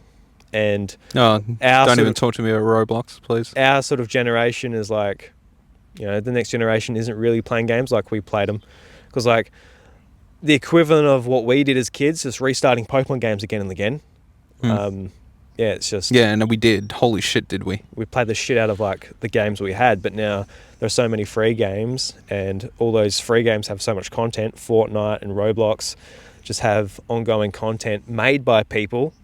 So it's just a different situation. So yeah, when a game comes to Switch too, I want to see it be supported by people who actually want to play it.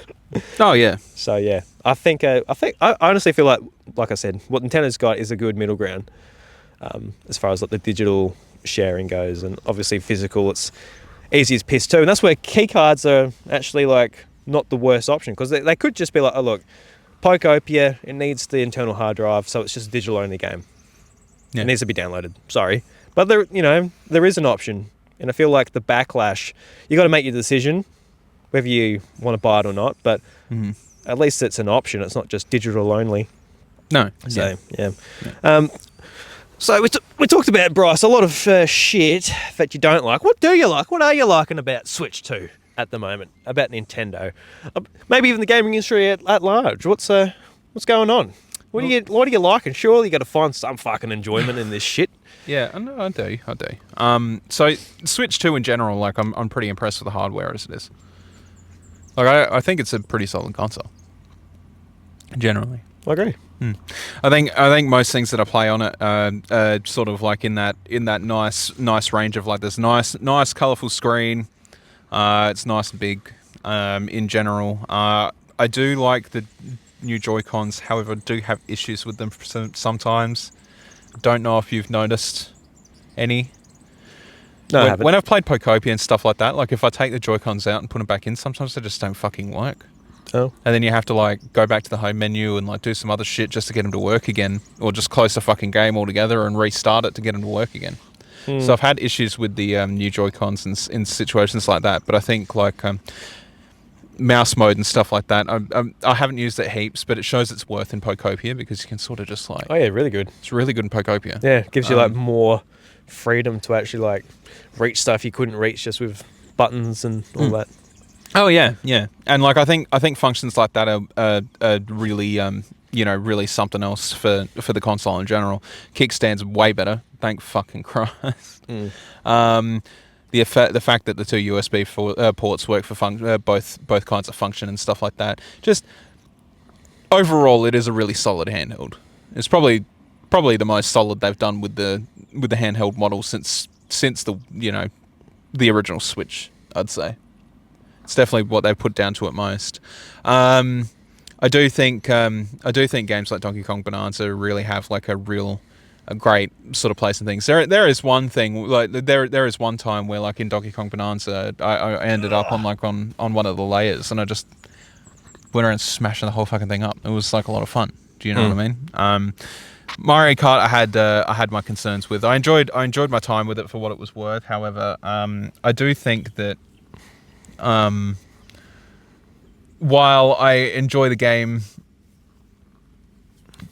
as a racing game, I think it's fun. I think it definitely has its problems. It's just a shame that Nintendo doesn't really seem to be addressing them in the way people don't really like the in between sections between tracks and stuff like that.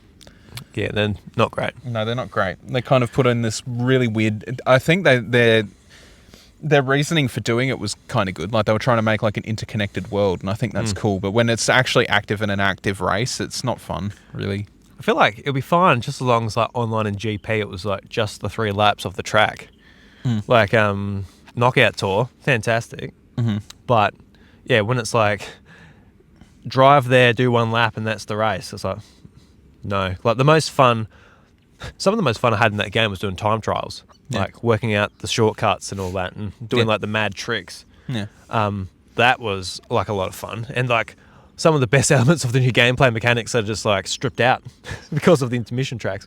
But I mean, there's real positive features there too, like the fact that like all the characters have their own individual costumes and stuff like that you can pick up now, even if they are cheesable. Like you can literally just run around a circle to get most of them. Yeah. I think in situations like that, I think like the game has like a lot of positive things laid in there. It's just unfortunately they kind of put too much effort in some of the wrong places. I'm very thankful of the upgraded memory from the Switch 1, even though I think it still could probably be a little bit more. 256 is an okay number. Yeah, I'm struggling a bit. But I'm struggling a lot. Yeah. Especially since like I can't just take out my 512 from my OLED and put it in there. Like I'm kind of like, I'm really struggling for an easy way to feel, I just got to go buy a new card at some point. I also haven't even bought the new Pro controller, so I have no idea how good it is. So. Oh, it's really good. Is it? Yeah, it's really nice. It feels really nice. The sticks. You should feel mine. Come over to my place, feel my stick. Feel your stick. Yeah. Lovely. No, I'll have. I do want one, but it's just one of those expenses where I just feel I don't need it. Oh yeah, for sure. Like not right now. The expense of the controller, very expensive controller. Oh yeah, big time. So massively so. Yes, no, 100% get that. That's why I try and get it at launch when like I've got time to save up and the hype's there where it doesn't hurt so much. But if it's just like a random day, like I need a new controller. Like I need a new controller. I'm going to get one today. I'm like, whew, $100-something bucks. I'd rather not right now. So. Oh my god, yeah. Yeah, I see them on sale every now and again, so like down to 100 at least. Mm-hmm. So that's not too bad. Wait for it. There's that Resident Evil controller. You can get some special edition controller. Maybe make it feel a bit more special for you. Yeah, that's sort of like my prospect on it too. Is they need to really start thinking about doing more special edition controllers again to sort of at least colours. Yeah, make it more justified. Why don't they do colours like Xbox and PlayStation? I don't know. Do a bright red controller. I'll probably maybe cost saving. Maybe it's really expensive for them to do that, and then if they release a color that nobody wants, yeah, maybe not that many people buy Pro controllers. People just go, yeah, just use the Joy-Con and the little housing thing it comes with. It could be, but who knows? So I don't know. I remember Dan for like years. He just played with the Joy-Cons. I'm like, oh, Dan, why? Like it wouldn't be so bad now. I feel like Switch 2 with the bigger sticks and things. Mm-hmm. Like the Joy-Cons, I actually quite like them. Yeah. But yeah, just Joy-Cons. Like I do like just being able to split my arms and be able to relax on the couch just in some weird angle or something like that. Yeah, totally agree. But yeah, that Pro controller, I feel like it's pretty needed. But yeah, for sure. Yeah. Absolutely. So no, there's positive things about it. Just I don't know. I feel like when we're spending so much money now, it sort of sits on the mind a little bit that things should be improving, but it doesn't feel like they're improving. Does that make sense? So I'm just wondering, like, how would you feel if you were doing a weekly Nintendo show still? If you're on here once a week talking to me, like, how would you feel about it? Would you be like, would you be in the same place you were maybe a couple of years ago? Just like, oh, for fuck's sake, I gotta do this goddamn conversation every week. See, it wasn't even the conversation every week that irked me. Like, I loved doing the podcast back in the day, and I still love the conversation for what it's worth. It's just I don't like being so massively negative about everything all the time. I think in the time that I've been gone, I've used that time pretty wisely, I feel. Taking on different jobs and obviously landing myself in a position now where I'm working full time and sort of working towards something to go ahead. So I think trying to, especially during those days when I was feeling so negative, I had to really drag myself out of a negative mindset for a while there. I wasn't doing so hot mentally. Mm-hmm. And I think that having my favorite thing be so polarizing, so draining, mm-hmm. was actually really starting to weigh on my mind a lot, because I was finding less and less reason to be positive throughout my day to day. Obviously I still had things in my life. I've got my family and all that stuff, but then when everything sort of comes to a halt, gaming is like the hobby I've had since I was attack. So when the only thoughts I have about it all day and every day are negative, it makes me feel like I had nothing, which isn't true, but it is sort of how I felt at the time. So discussing it, I think if you go back to around the time that you were taking time off, I think it was when Lucas came.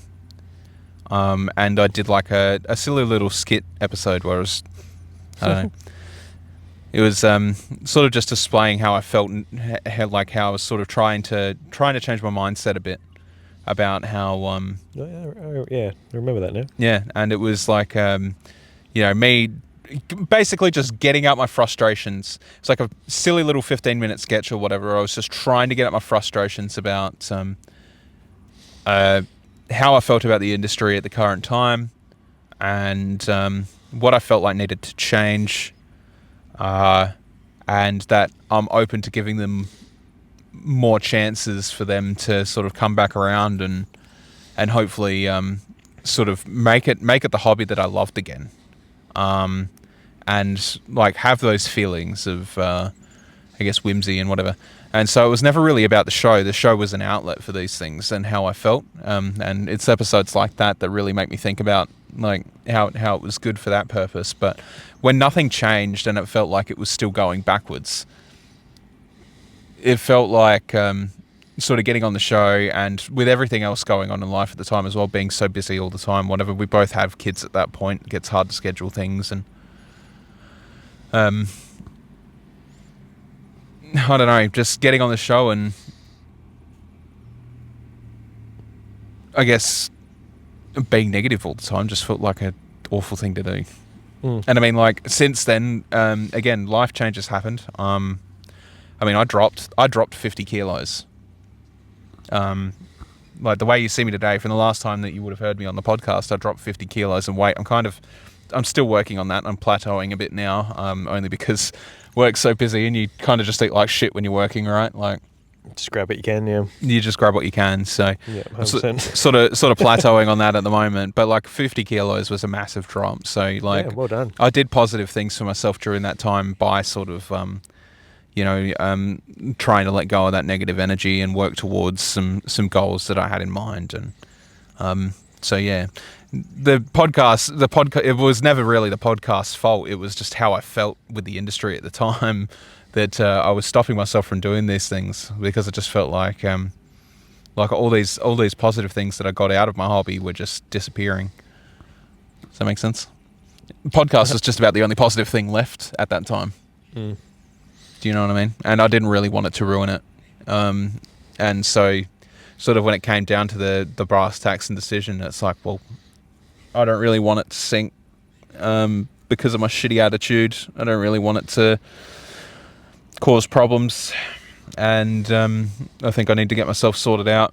So that's sort of just when it came down to it, I guess. Yeah, I feel like we needed a bit more drama. You should have said that we hated each other. There was Yeah, I hate you. Fuck you. Yeah. No, I just didn't want. I didn't want our baby to suffer my own personal emotions.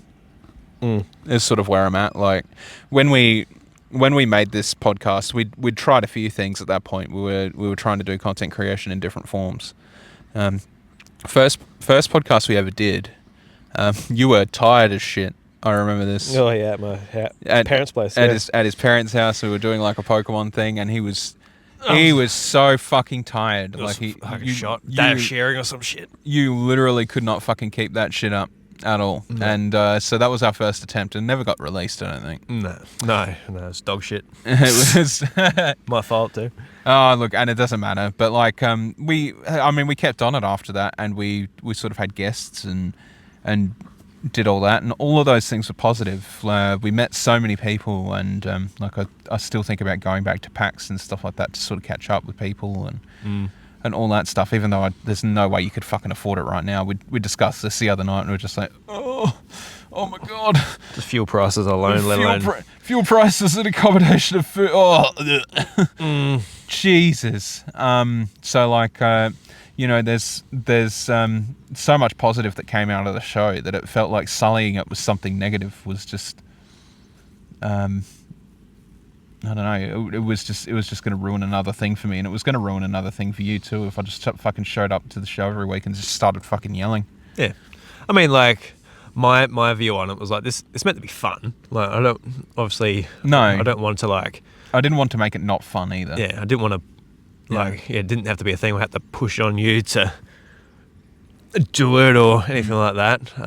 Because obviously the talking bit was fun, but we do have a theme, which is Nintendo, so we do have to talk about that. And obviously we started it because that's what we usually talked about anyway when we caught up. We were just like geeking out about, Nintendo and video games and all that. So just sort of made sense to go that way anyway. But yeah, no. I just didn't want to create such a negative space and then like have that negative space impede like opportunities and stuff like that in the future too. Like you know, I wanted the podcast to be able to work with Nintendo and like you know, sort of stuff like that. Especially since it's going on nearly 10 years. Like it's been going on such a long time now that I really didn't want to be the reason that kind of an opportunity would stop. Despite the fact what I'd have to give up in the positive side, I felt like letting it harm our project even more was just selfish. So when we sort of discussed it, I wasn't really hesitant about it. I just sort of said I don't think my attitude's good for the podcast anymore. And so that was, I mean, it even carries through to today. It's 2.5 years later, and I still harbour some of these feelings obviously for Nintendo. It's, I don't know. I think now more than ever, and I think this is true in the case of like quite literally anywhere you go and over any course of media or you know whatever. I think we all need to be a little bit more positive, but I think it's really tough to be positive. And I think this is probably ever since COVID. Let's be real. I think a lot of people out there these days are looking out for themselves more than anything else. So realistically, look, I could have protected my time investment into the podcast, and you know, still maybe been reaping benefits that we got, like, or you know, whatever, going to PAX or AvCon or whatever, you know, and getting on those things and stuff like that, and saving myself a bit of money. But if it was gonna harm, we haven't had those things since you left, so it's all right. No, but like, if it was ever gonna harm even like Nintendo codes and stuff like that, like and indie developers approaching and stuff like that, if it was gonna ever harm anything like that, like I was sort of like, I don't want to harm them opportunities. You know, it wouldn't be fair to you as somebody that's like, you know, done the most of the monetary investing in the podcast, and it wouldn't have been, it wouldn't have been just a nice way to go out, really. No, I would have been very upset to see it all go. Exactly. Yeah. I would have too. It's still our baby at the end of the day. Like something we did in a shitty little rental room, you know, all those years ago. And like I still watch it grow to this day, sort of thing. Shitty little rental room. It was a shitty little rental room. Let's be real. Like we all had shitty little rental spots. I can count them. Oh my god, the amount of shitty little rental spots I had.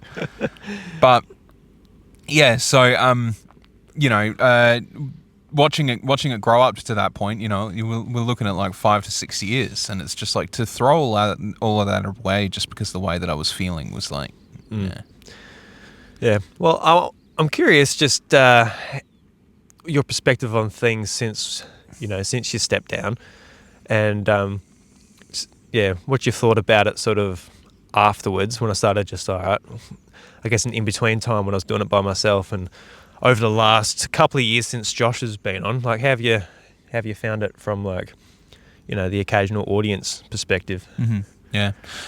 Well, yeah. I'm not like an every episode listener, because it's one of those things of like, unless the subject's really caught my attention, sometimes it can be a little bit hard to digest. But if I'm looking for Nintendo opinions and stuff like that, the first place I come to straight away is the podcast and sort of just listen. Because generally I can trust your perspective on these things, even if we do have a disagreements on things at times. Like I'd prefer to know your perspective before I would, you know, like a news outlet or someone reviewing at IGN. Do you know what I mean? You're the first person I approach. So, like the podcast just feels as sort of as classic as it did back then. You know what I mean? Like. The format hasn't changed anything too crazy. Obviously, we did a lot of experimenting back in the day, but sometimes just old True and Blue works just fine. I think Feet Saga was probably the funniest fucking thing ever. Feet saga was the funniest. He's got his shoes on now too, folks. So yeah. Well, I think he learned from that one. Feet saga was so funny. Shout out to Feet guys. Shout out guys. But that was very funny. But Jesus Christ. I appreciate. Look, I remember the first time that I ever really interacted with Josh. I was on his podcast before you even were. Yeah, you met him before me. I did, personally met him before you, and we had a great conversation. I think Josh is a very good host, even of his own works as well, let alone the co-host of this show. So I do appreciate. I don't think the shoes could have gone to. Let's move this camera again. Keep going. Okay. I don't think the shoes could have gone to anybody better. God damn it! You're making me swivel around everywhere. Yeah. I don't think the shoes could have gone to anybody better. I think Josh is very passionate, and I think I'll move over. And I think the dynamic that you two have is very similar to what we have as well. So I think that all sits really well. And yeah, as a team, like honestly, I don't think it couldn't have gone any better than that. It could have gone southwards, and you could have continued doing it solo for time being. Not that you're a bad host solo, but like I understand where sometimes the need for that person to bounce off is such a necessary requirement to find your own enjoyment in it. My main thing was just like I quite liked doing solo shows, but for the last 200 or something episodes that we did, it's not what the House of Mario was. No. So yeah, I started to feel quite Isolated. Isolated and a bit of imposter syndrome. Maybe not imposter syndrome necessarily, but it's just like I recognise people like, oh look, it's not really what I want anymore. Bryce is gone. I'm like, oh shit. So there's a bit there. I didn't really know who to ask. Obviously straight away, it was like a bit of a thing to think about for a few months, and then the show went on a unnatural hiatus because of that. I remember Mario Wonder, I wanted to do a review on that, and I set up the camera like we have right now, and I just did take after take after take, couldn't get started. I'm like, oh fuck this, so I just didn't do it. Yeah. And then I don't know how much longer it was after that, but I was at a playground with my kids, and I was sort of thinking about it, all right, thinking about Josh, asking I should ask him, and eventually we had a phone call, we talked about it, he was keen, and I do tell Josh this, but just so the audience 100% understands it as well, I appreciated him so much for saying yes, for going on this journey with me over the last couple of years. It's it's been a lot of fun, and it's certainly helped us a lot, and I feel like going in the future probably be doing a bit more together, which would be fun as well. Just had a bit to think about over his holiday, so be interesting to see what he comes back with, which would be good. I will say though, Bryce, over the last couple of years I've been sort of not anti-guest, but we just haven't done guests because I'm like, all right, let's keep it to Josh and I, but I feel like the audience has asked for it, and Josh quite likes talking to new people. Obviously over Nintendo Maniacs he talks to a new person every couple of weeks. Yeah. But yeah, if you ever have something you want to talk about, whether it's the Mario movie or a game release or something, put your hand up and jump online, and we can start having some more people again. That'd be good fun, I feel like. Yeah. But yeah. Look, absolutely. I know that I'm always welcome at the podcast at the end of the day. I'm not blind to that whatsoever. I think it's just been life-wise, it's been a bit of a huge shift for reasons known and reasons unknown. So yeah, been focusing on myself and my career and all that stuff for a little bit. So even streaming's died down a little bit. Do you know what I mean? I'm not streaming as consistently as I once was or anything like that. Sometimes these things just have to take a hit for one reason or another. So I know that it's always been an option in the back of the mind there. I think probably there was a bit of a mental block there for a bit. thinking about like, you know, when is the right time, or do I even have a place? You know, you get those intrusive thoughts. Mm-hmm. Do you know what I mean? So, but I know at the end of the day, the realistic point is that yeah, there is obviously still a place there. But yeah, when I heard you talking about Josh going away, I think it was during the Mario Tennis review. You said it on the podcast. I said I was like, well, Josh is going to be away for 2 weeks. Might be an optimal time for me to just pop in and sort of give my own life update and sort of have a bit of a talk about where we're at with Nintendo and gaming and all that stuff. So I'm glad we're doing it. I'm really glad we're doing it. Obviously, it's definitely conversations that I've missed having.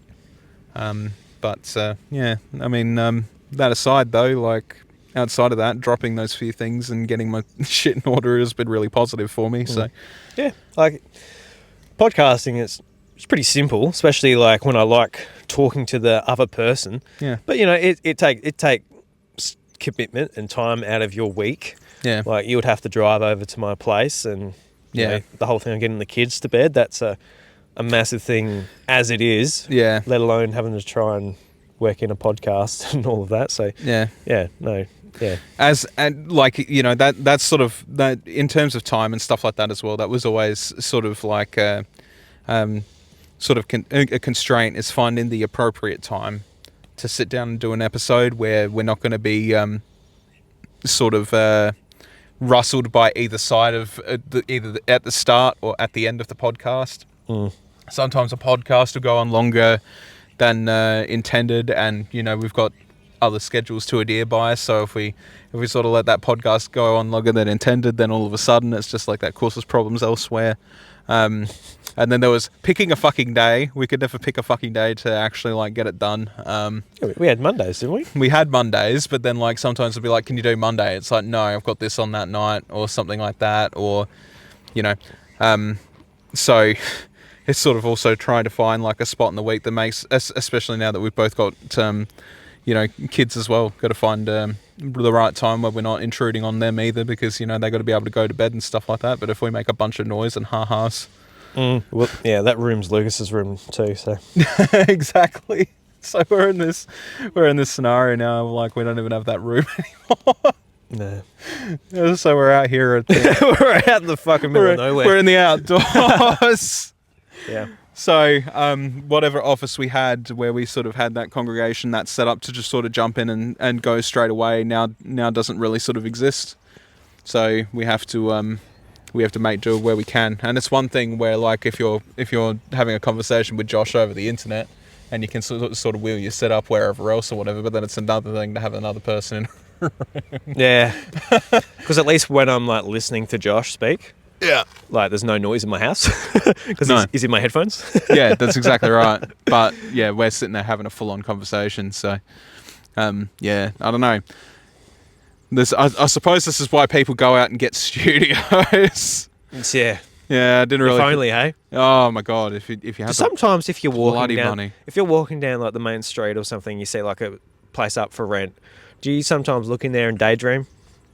Like a for a podcast studio? I do, like a content creation studio. Oh yeah, shit yes. I had these things all the time where I'd love to have like a space where I just go, yep, but I don't earn that kind of an income from. No, not quite. No, not quite. No, it'd be nice. It'd be nice to have something like that, but I don't earn that kind of an income from it. So it's like, well, you know, content creation is great, and like maybe I'll earn a couple of $100 a month or something like that, and that's cool. But like, and get other opportunities. Obviously, I think I'm more in it for the other opportunities than I am for the money at the end of the day. And even then, like the money that I earn from streaming these days, I kind of just want to throw back at other people now.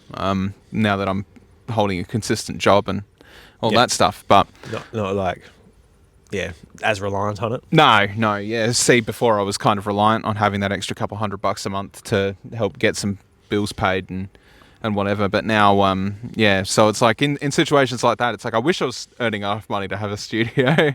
Yeah, it would be sick. It would be good, like have a little content creation studio. Even if you could like, but then like you'd have to find a way to sublet it and stuff like that. Like have like a little a little spot for people to come and do their stuff, whether it's like recording, like audio recording or Yeah, whatever. I'd love that too. I think it'd be a real boon to have in a place like this where there seems to be a lot of musicians but no recording studio, unless That's right. Yeah. do you know what I mean? Yeah. So, I daydream about that type of stuff. Like when I think about winning the lottery, yeah, I would 100% like, even if it's like on the farm, build like a massive barn. yeah. or something. I thought about that. Like, too. and then have like a spot where like businesses can come in and do like their business podcasts or whatever, or content creators or Yep. whatever have you, and obviously do your own thing. Like this is where my daydream has gone. Like, be like, all right, I've won enough money from the lotto. Yep. I can pay Bryce like a living salary. Just come out here and let's just make shit. Let's make shit. Let's talk about games and all of that type of thing. And I'd already well decided that if I ever won the lottery, I would buy a house and I would build a granny flat out the back that is just a studio. oh, that'd be awesome. Yeah. Yeah, like that's exactly what I do, because I don't need a big backyard for anything in particular or anything like that. So I'd literally just build a thing that's like there for. The kids don't want to play in the backyard. I overstuff them. Well, I mean, like, there's obviously if I'm going to win $1 million, I'm going to buy a big enough size backyard for them to have that. But like, I personally don't need like a garden or anything like that. So it's like that space can be used to build a studio on, like a granny flat studio where you can sort of just, yeah. We can dream. Yeah, we can always dream. Yeah. Somebody sponsor me for a lottery ticket. Sponsor for a lotto ticket. Buy Bryce a lotto ticket. Just somebody get the lot on the line and tell them we need a sponsorship. All right. Don't know what you're sponsoring yet, but we'll do something. They're going to give us a lottery ticket every week. I pay for a lottery ticket every week in hopes. Oh, do you? Yeah. I don't. I'm too much of a tight ass to even think about. No, I spend an $8 rolling subscription a week. Oh, really? Yeah, only $8. And if it Subscription, it just automatically. it just comes out of my bank. And Oh, wow. if it happens, it happens. If not, then well, shit happens. Oh, well, fair enough. At least you're in it to win it. I'm just talking hypotheticals. I'm not even entering. So I could not imagine like being the type of person that walks into a shop every week and goes, I'd like to buy a lottery ticket, please, because I'd just see that money disappear. But if it's coming out of my bank account, $8 a week, I'm just like, yeah, that's fine. I don't care. So you do a Nintendo Switch 2 upgrade every week. Yes. Nintendo Switch 2 upgrade. Mm-hmm. Yeah. So, I don't know. That's kind of like, I'd love to have something like that. And there's always the dream that it'll be there, but yeah. Yeah, that's great. Mm. Yeah, I have that too. Anything else you'd like to talk about? No, not really in particular. So what's the time? How much time we got? Got roughly, say, 20 minutes. I was going to say you got about 20 minutes left. Yeah. Anything else you'd like to talk about? Oh, no, you keep talking about me. What about you? Don't know, what about me? I guess we're talking about you because I've been on the last 200 and something episodes. Sure. So, you know, they get me every week. Yeah, and I mean, I know that, but like... So, yeah, what would you like to know? Sure. What are you playing at the moment? Well, I've been playing Super Mario Brothers Wonder, the Switch 2 edition, the Bella Bella Park. Mm-hmm. I've been really enjoying that. I've only played like the last couple of... Well, yesterday pretty much, just in between kids and that doing their thing. Yeah. But, yeah, I quite like what it was because what they showed off was a lot of the multiplayer stuff. As of yet, I haven't done any of the multiplayer. Yeah. Because I've got no one to play with. It might be fun once the kids are like... A little bit older. Yeah. A little bit older, but they're little scrotums just running around still, pretty much, you know what I mean? Mine are video gaming fiends now, so... Yeah, your family might get a fair bit out of something like that, but for me it was just it's not the multiplayer, just the single player stuff. Mm-hmm. And I was unsure like how much juice was going to be in it, but for the most part it's just like the Koopalings are back, and it's just the existing overworld maps, but within each level there's like a tent you go to, and it's a Koopaling level and boss. And I was thinking like the biggest negative to Mario Wonder was like the bosses sucked. Like there wasn't like unique bosses. They're all just like the same Bowser fights. Yeah. I'm like, I'd got no idea why there was so much creativity with the Wonder Seeds and everything. Then the bosses are just like the exact same thing, reskinned. But this one now they've got like the Koopalings in it. It's kind of like, if this was in the base game, like the bosses, it would have been like a 10 out of 10 for me, honestly. Like the only negative I had for Mario Wonder was the boss battles. Mm-hmm. So the Koopalings basically get affected by a Wonder Seed, so they're all like very unique in like the actual battles. So that was fun. You go through that pretty quickly. Obviously, there's 8 Koopalings, so you can do it relatively quick. But there's like Toad Brigade training where it's like challenges. So different challenges like complete the level, don't touch the coins. Complete the level, don't kill an enemy. There's others like kill all the enemies and like in time trials and things like that. And when you complete one of the challenges, you get currency, which is basically like water, which you use to water these seeds where you can get collectibles from, like different plants, different instruments and things. And you can use them to decorate and populate the Bella Bella Park. Oh, yeah. And that's been quite fun to do. It's just like a nice checkbox, basically. Complete the challenges, when you get some currency to do some checkboxes. So I've been kind of enjoying that, just playing in handheld mode. Pretty easy to pick up in between, like, while kids are watching TV or doing their own thing, which has been pretty good. So yeah, I've been quite enjoying that. I don't know if it's like going to take all that long to do, especially without the multiplayer. Like I said, haven't done the multiplayer yet. But yeah, I saw like, I haven't watched the video, but I think it was Nintendo Life. They said like Nintendo Switch 2 edition of Mario Wonder is disappointing. Like that was the title. I'm like, oh, really? Like, yeah. I'm going to stay naive to their thoughts on that because I was quite liking it. I was a little bit surprised. See, that's the thing, is like, that's what I mean by polarizing too, is just like, I hear things about Metroid Prime 4, it's very much the same thing. It's like, some people are like, yeah, it's great, and then others are like, God, it's shit. And then exactly the same thing happened with Mario Wonder, because I saw that article too, but then I saw another article that was like, Bella Bella Park is the best thing that this game could have had. Well, yeah, I kind of think about just the base game itself. Like, what's it missing? It's missing, like, just the crazy multiplayer moments that, like, a new Super Mario Brothers was missing. Yeah. So they've added, like, a bunch of different modes, like chasey and, like, really different stuff that was definitely not in the base game. So I see value in that. It's just, for me, like, my Switch is, like, the dad machine, pretty much. Like, I'm playing it just by myself, but yeah, I feel like it's like a good addition, really. And the single player stuff, like, it's better than I thought it was. Like I said, I don't know how long it will last me, but I'm quite enjoying the challenges and the Koopaling battles. And like within those challenges too, you beat the Koopalings, and then there's like harder versions of the Koopalings you got to verse in that Toad Brigade training. So yeah, it's just kind of like a nice little checkbox challenge for me, basically. So I've been playing that. I want to get back to Final Fantasy VII. I sort of fell off of that just because, there's been so much coming out on Switch 2 that I've been playing just a bunch of different stuff. But I haven't talked to you about this, actually, and this is maybe something I want to dive into with you, is like I've really dived into Pokemon Emerald again. Yep. At the start of this year, I'm like, all right, I thought back to what my save file on my actual cartridge is, and I was like, man, I wish I didn't restart when I completed the Pokedex and did all these different things when I was a kid. Obviously, we like reset again and again and again. But I'm like, all right, I want to forever save on my Pokemon Emerald, one where like I've beaten the Pokedex, I've gotten all these good Pokemon, beaten the Battle Frontier, which is a massive thing I'm aiming for this year, to beat the Battle Frontier, because as kids, we certainly did not beat the Battle Frontier. No, fucking absolutely not. So yeah, I'm having fun doing that at the moment. I'm sort of like in the process of getting a team together, and I'm doing the Battle Factory, which is just like the rental facility. One. Yeah.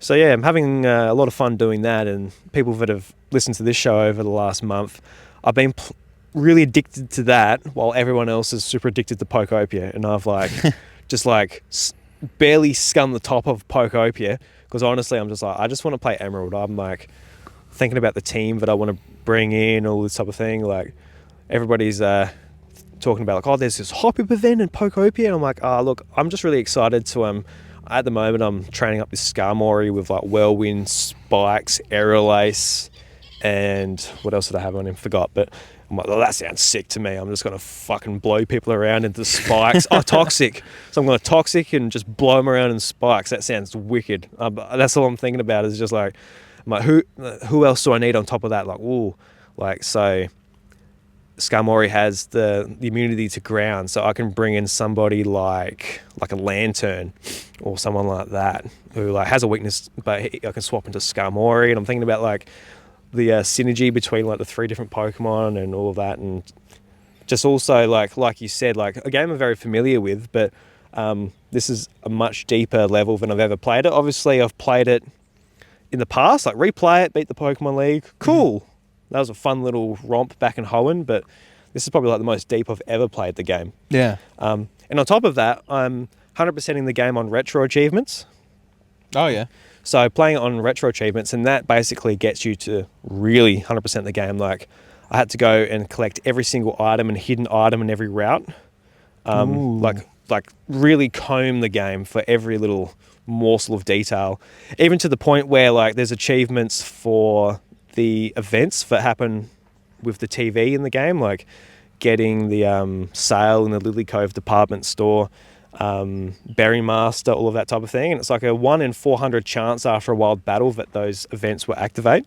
So you kind of just, I've been grinding just next to Falaba Town, collecting ash, looking for a shiny Skarmory, and doing these battles just to get these events to happen. So yeah, it's a very, very fun way I'm playing Emerald, and the idea is just to play it over the next year and see if I can get some of these events done.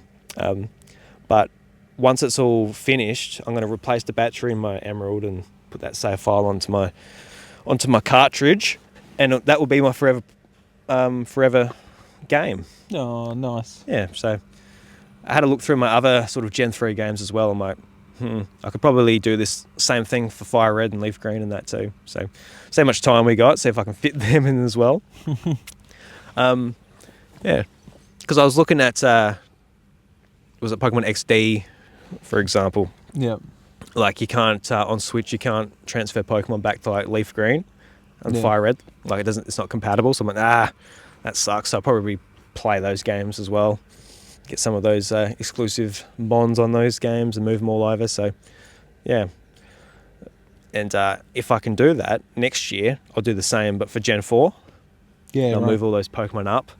Then, like, do the same for Gen 4. And then also maybe the same for Gen 5. Like, have it like a wave that's coming over of all these like Pokemon I've been training up over the years. And so, yeah, been really enjoying that. I will say, like, it's made me so much more excited and happy about Pokemon to like just throw the hands up, because I we talked about negativity and things, and every single time we catch up we seem to bring up current Pokemon.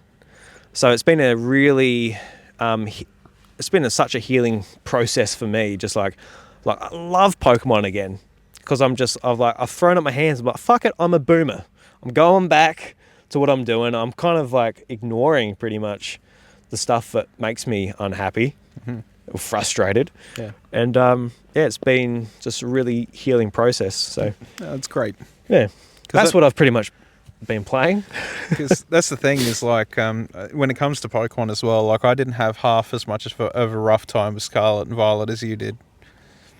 You really did not enjoy those games at all.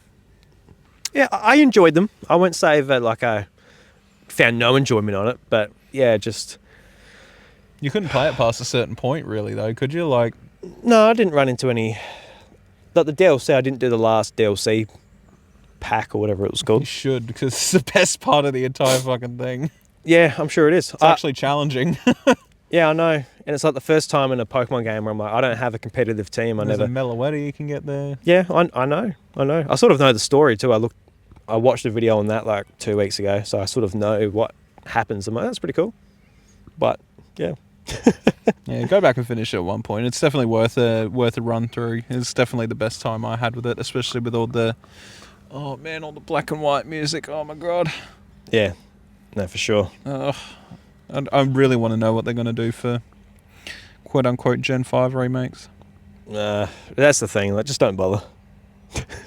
The last remakes were Yeah, but everybody just go and they're get a also DS. really good modding games. Modding games? Oh yeah, definitely. Yeah, massively so. Just go and play one of them then. That's what I mean. Just go and play.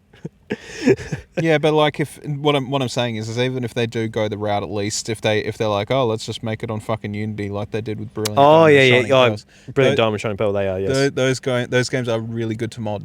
Yeah. Crazy good to mod. So even if they do go the same route, well, at least God. the black and white ones would be great to mod. Please God, no. Yeah. I don't want them to be because like that game has to be more mature set because it's made for a teenage audience. Black white and black 2 white 2.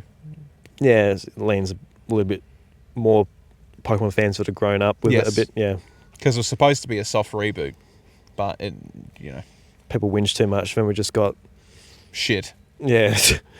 Yeah. Honestly, black and white and black 2 white 2. I know that black and white's a little bit weaker and black 2 white 2 is definitely the better game. But I don't want to dive into this too much, but yes, that'd be the peak of it. People whinged about it like, oh, I don't like all these new Pokemon. So literally every single game afterwards, Pikachu and Charizard were the main character. Yeah. Like Charizard get 2 Mega Evolutions, then like I guess skip a generation, but like Sword and Shield with like Charizard's the main Pokemon of the champion and gets a Dynamax and all this. Like, they just bugger it. People don't want new stuff. But now they're talking about we're preparing for a future where there's up to 10,000 Pokemon. It's like, holy shit, guys! 10,000. That's what they said. Did they? Yeah. Let me bring it up. Just a few years from now, there's 1,000 at the moment, so they got to do another 9,000 Pokemon. Hold on. There's 10,050 or more to see. If I write in 10,000 Pokemon, I can barely remember the new ones now, let alone if there's that many. Pokemon developer says series may eventually include 10,000 Pokemon. Pokemon Company is already considering a future where the total number of pocket monsters available hits maybe 10,000. Well, I guess if it just remains popular forever and ever, and they just keep making new Pokemon every 3-4 years, then sure. But at the current pace they're on now, we won't see that. No. No, we won't. I mean, because because it's the biggest boom Pokemon gets every time is when they have a new generation with new Pokemon. And if it's a whole company that revolves around the franchise, I guess it is realistic to think that 50, 100 years, however long it takes, could potentially be just a stupid amount to collect. Keep talking about Pokemon, but Winds and Waves didn't do much for you? Look, I sort of said it to you, and you're just like, yeah, I don't know, I'm not getting much from the trailer. It looks alright. Looks alright. Yeah, I don't come away from it being like, oh no, it looks awful. But I was just like, oh, it looks like Scarlet and Violet, like how it runs is like the baseline of my thoughts on that game. It's like the art direction since Toby Turner left just looks washed out and shit. not very good. Yeah. And it's the same art direction. So, I mean, if it runs, that's great. I'm sure, like, I don't know if you've looked into the leaks and all that much about like the seed Pokemon and what they're going to do. It sounds like it's going to be very different. No, I haven't. I won't say just in case people don't want that spoiled. No, you send me some shit. Oh, I'm curious to know. Yeah. Well, just Google seed Pokemon and it might come up. I'm not sure, but yeah, I can send you some stuff if you can't find it. But yeah, it all sounds interesting. Like when the game, within like a few months or within the same year the game's coming out, I'll get my hype cycle revved up a little bit. But knowing it's going to be like over a year away, I'm like, yeah, it looks all right. What about Champions? I'm actually very excited for Champions. Yeah. Because my mindset has been based in the Battle Frontier. Yeah. So I'm like, oh, yes, I'm actually very excited for Champions. How long before we get a mobile app? Later this year. Mm-hmm. So I don't know how long. That's probably when I'll do most of my investment. I'm not sure I'm too happy that the only thing that's going to be in base is Final Evolution straight away. Mm-hmm. I don't think that's too healthy considering that there is a lot of strats with like mid-range Pokemon like Porygon 2 or whatever, or Lairon, where like those strategies, even if they are kind of niche and not as well utilized anymore, like they're just suddenly not there. Yeah, I think what excites me about it though is like from season to season, like that stuff drastically gets changed. Like they might even do a season where it's like a little cup, for example. Yeah. And like it's only middle evolutions or this, like, obviously the first one's going to be focused heavily on Mega Evolution, and then bringing all the ZA Pokemon with new abilities and things. That's very exciting. But then the next cup might be like Dynamax only, or Z moves only, or Z moves plus Dynamax. How that integrates together, and I'm very excited for it because they did that in Sword and Shield and Scarlet and Violet as well, where it's like it drastically changed beyond seasons, but now they can really change it. So very excited about it. I'm just like curious what the microtransactions, and it's going to have battle pass and that type of stuff in it. So it just depends on like how greedy they get with that. That's kind of why I want a mobile app too, though. I'm not sure if I see myself spending a shit ton of time of just doing it on the Switch.